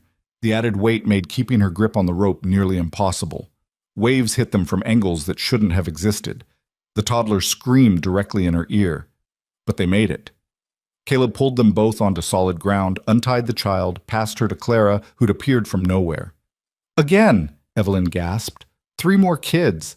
You can barely stand. Then help me stand. We're not leaving those children." She made 4 more trips. 4 more crossings that could have killed her a dozen different ways. By the end, she couldn't feel her hands. Her legs were shaking so badly she could barely walk. But the Henderson family was safe on high ground, all of them alive, all of them together. Evelyn collapsed in the mud, chest heaving. Caleb dropped beside her. "You're insane." "You've mentioned that." "No, I mean genuinely insane, completely out of your mind." He was soaked and exhausted and looking at her like she'd hung the moon. "And I've never loved you more." She laughed, which turned into coughing. "That's the hypothermia talking." "That's me realizing I married the bravest woman in the territory." News of the rescue spread through the valley faster than the floodwaters. By the time the rain stopped and the creek receded to normal levels, everyone knew what Evelyn had done. How she'd crossed that rope line 5 times while grown men stood on the bank. How she'd saved an entire family while risking her own life with every step. The church ladies tried to maintain their disapproval, tried to keep whispering about impropriety and questionable situations. But it's hard to condemn someone who just saved 4 children from drowning. Mrs. Winters showed up at the ranch 3 days after the flood, looking like swallowing pride tasted worse than poison. "Mrs. Thorne," she said, the title clearly painful, "I wanted to thank you for what you did for the Henderson family." Evelyn was feeding chickens, covered in dust and feathers, probably looking like exactly the kind of improper woman Mrs. Winters had always accused her of being. "Just did what needed doing," Evelyn said. "Yes? Well," Mrs. Winters smoothed her skirts, "I may have been hasty in my earlier judgments about your character." "May have been?" "Was." The word came out strangled. "Was hasty and possibly incorrect." Evelyn set down the feed bucket. "Mrs. Winters, can I ask you something?" "I suppose." "Why did you hate me so much? Really? What did I do besides exist?" Mrs. Winters looked genuinely surprised by the question. Then her face softened into something almost human. "You did nothing wrong," she said quietly. "That's what made it worse." "I don't understand. When Margaret died, we all thought the Thorne family was finished. Thought those children would end up scattered, the ranch would fail, and Caleb would drink himself into an early grave. She paused. We were almost relieved, because if they failed, it meant we hadn't failed them. It meant there was nothing we could have done. Understanding hit like cold water. But then I showed up, and you fixed everything. Proved that all they needed was someone who actually gave a damn. Mrs. Winters met her eyes. You made us look bad by doing what we should have done. So we told ourselves you must have ulterior motives, must be after something, because the alternative was admitting we'd watched a family suffer for years and done nothing. Evelyn didn't know what to say to that, didn't know if forgiveness was appropriate or if honesty deserved a reward. I appreciate you telling me, she finally said. I'm not asking for forgiveness. Good, because I'm not sure I'm ready to give it. Evelyn picked up the feed bucket. But I appreciate the honesty. Mrs. Winters nodded once, then left. It wasn't friendship, wasn't even really peace, but it was acknowledgement, which was more than Evelyn had expected. That night she told Caleb about the conversation. Think she meant it? He asked. Probably. Doesn't change anything, though. Doesn't erase the months of gossip. No, but it's something. He pulled her closer on the porch swing they'd built together. You're allowed to accept an apology without having to forgive everything. When did you get so wise? I married you. Clearly made at least one smart decision. She elbowed him. Flattery won't get you anywhere. Sure it will. Got me here, didn't it? The ranch grew. Not dramatically. This wasn't a fairy tale where success happened overnight. But steadily, with the kind of slow progress that actually lasted. The sheep operation turned profitable. Wyatt developed a reputation for quality wool that spread beyond the valley. By autumn, they were getting orders from as far as Denver. The leased pasture brought in steady income. 3 smaller operations paid monthly for grazing rights, and Caleb was considering expanding if next year's finances allowed. Even the cattle herd recovered, slowly rebuilding after winter losses. The ranch hands became part of the fabric of daily life. Sam turned out to have a talent for carpentry, and spent his free time fixing everything that had been broken for years. The 2 brothers from Wyoming taught Wyatt how to break horses, which led to another small income stream when they started selling trained mounts. The Thorn Ranch wasn't dying anymore. Wasn't just surviving, it was actually thriving. Never thought I'd see this place turn around, Sam said one evening, surveying the repaired barn. When I hired on, figured I'd be working for a sinking ship. What changed your mind? Evelyn asked. You did. Saw how you handled things and figured if someone that determined was invested, maybe there was hope. He hammered in another nail. Plus, the boss actually smiles now. That's worth working for. Evelyn thought about the man she'd met in November, hollow-eyed, barely present, working himself to death while his family fell apart. Thought about who he was now, still rough, still stubborn, but alive in ways that mattered. Yeah, she said. He does smile now. Clara turned 14 in September. She'd grown 3 inches over the summer and developed opinions about everything from politics to cooking techniques. The girl who'd been hard and defensive had softened into someone confident enough to disagree without being cruel. I want to go to school, she announced at dinner one night. Caleb nearly choked on his stew. What? School, in Crestfall. They've got a proper one now with real teachers and everything. That's 12 miles away. I could board during the week. Come home on weekends. Absolutely not. You're 14. You're staying here where I can keep an eye on you. Pop. No. Discussion over. Clara's face went mutinous. She opened her mouth to argue, but Evelyn caught her eye and gave a tiny shake of her head. Later, after the children were in bed, Evelyn cornered Caleb in the barn. You're being unreasonable, she said. I'm being protective. You're being scared. There's a difference. She leaned against a stall door. Clara's smart. She deserves an education better than what we can give her here. She's learning plenty. She's learning how to run a ranch. That's useful, but it's not everything. Evelyn crossed her arms. What happens if she wants something different? What if she wants to be a teacher, or run a business, or do something that requires more than we can teach her? She's got everything she needs here. Does she? Or are you just terrified of letting her go? Caleb's jaw tightened. I already lost one woman I loved. Not losing my daughter, too. And there it was, the real fear underneath the stubbornness. Evelyn moved closer, put her hand on his arm. She's not leaving forever, just going to school. She'll be home every weekend. What if something happens? What if she gets sick or hurt? Or then we deal with it, same way we've dealt with everything else. She made him look at her. You can't protect her from the whole world, Caleb. At some point, you have to trust that you raised her strong enough to handle it. He was quiet for a long time, staring at nothing. When did she get so grown up? He finally asked. While you were too busy trying not to notice. I hate when you're right. You'll get used to it. Clara started school in Crestfall that October. She came home every Friday night bursting with stories about literature and mathematics and a whole world beyond the valley. Wyatt pretended not to care but listened to every word. Rosie demanded to know when she could go too.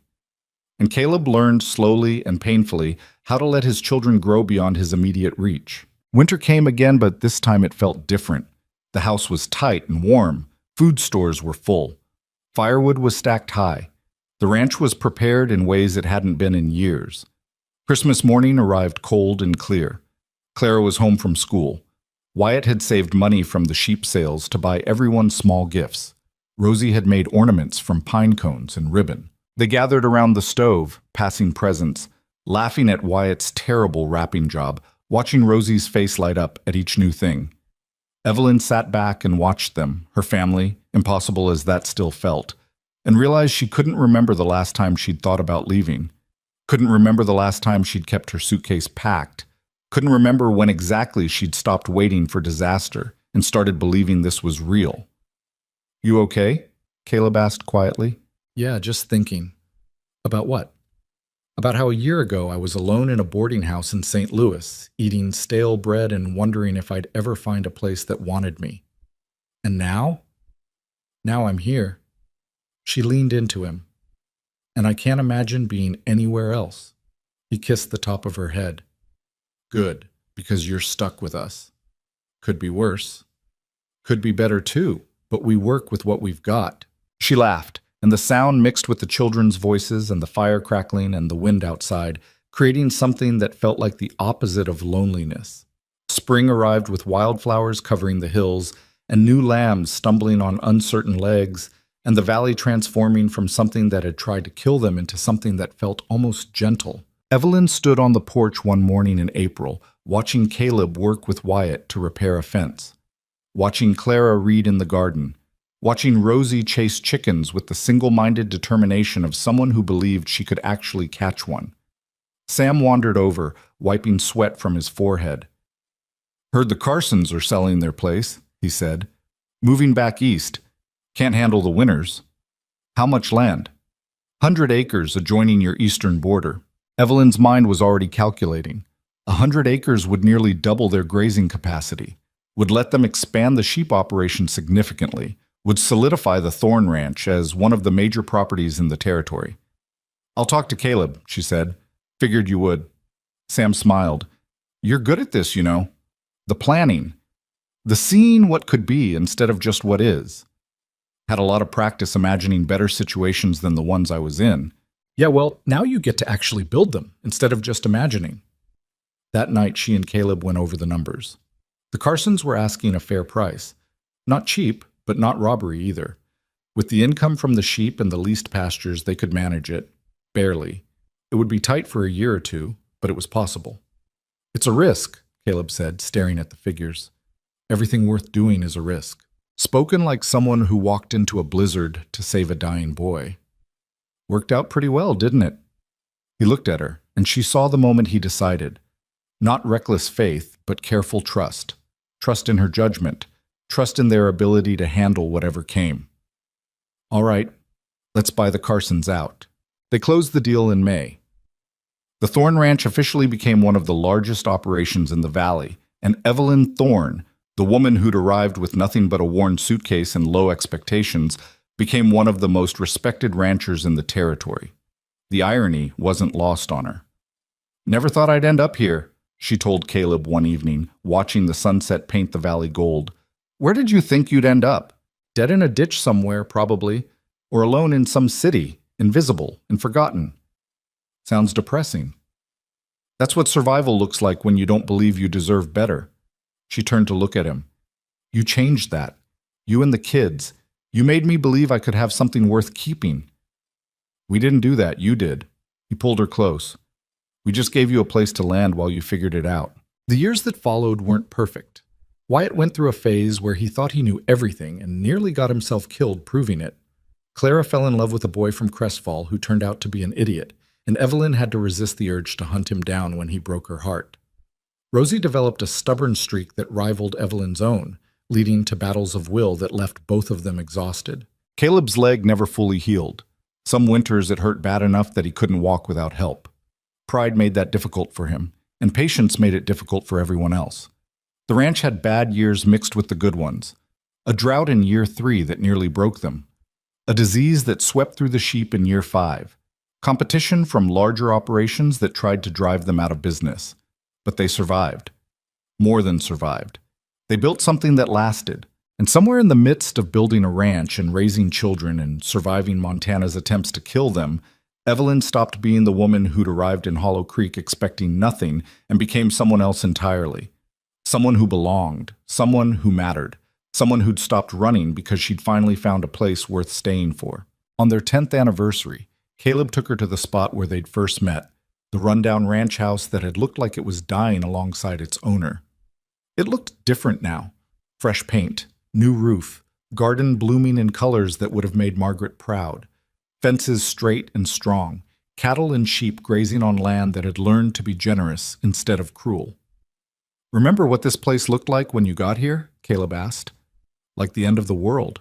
That's what it felt like too. Like everything worth having was already gone, and all that was left was waiting to die. He turned to face her. "You changed that. Changed everything. We changed it. Together." "Yeah, together." He smiled, the expression coming easier now than it had a decade ago. "Think you made the right choice?" Staying, Evelyn looked at the valley spread out before them. Looked at the house full of children's laughter.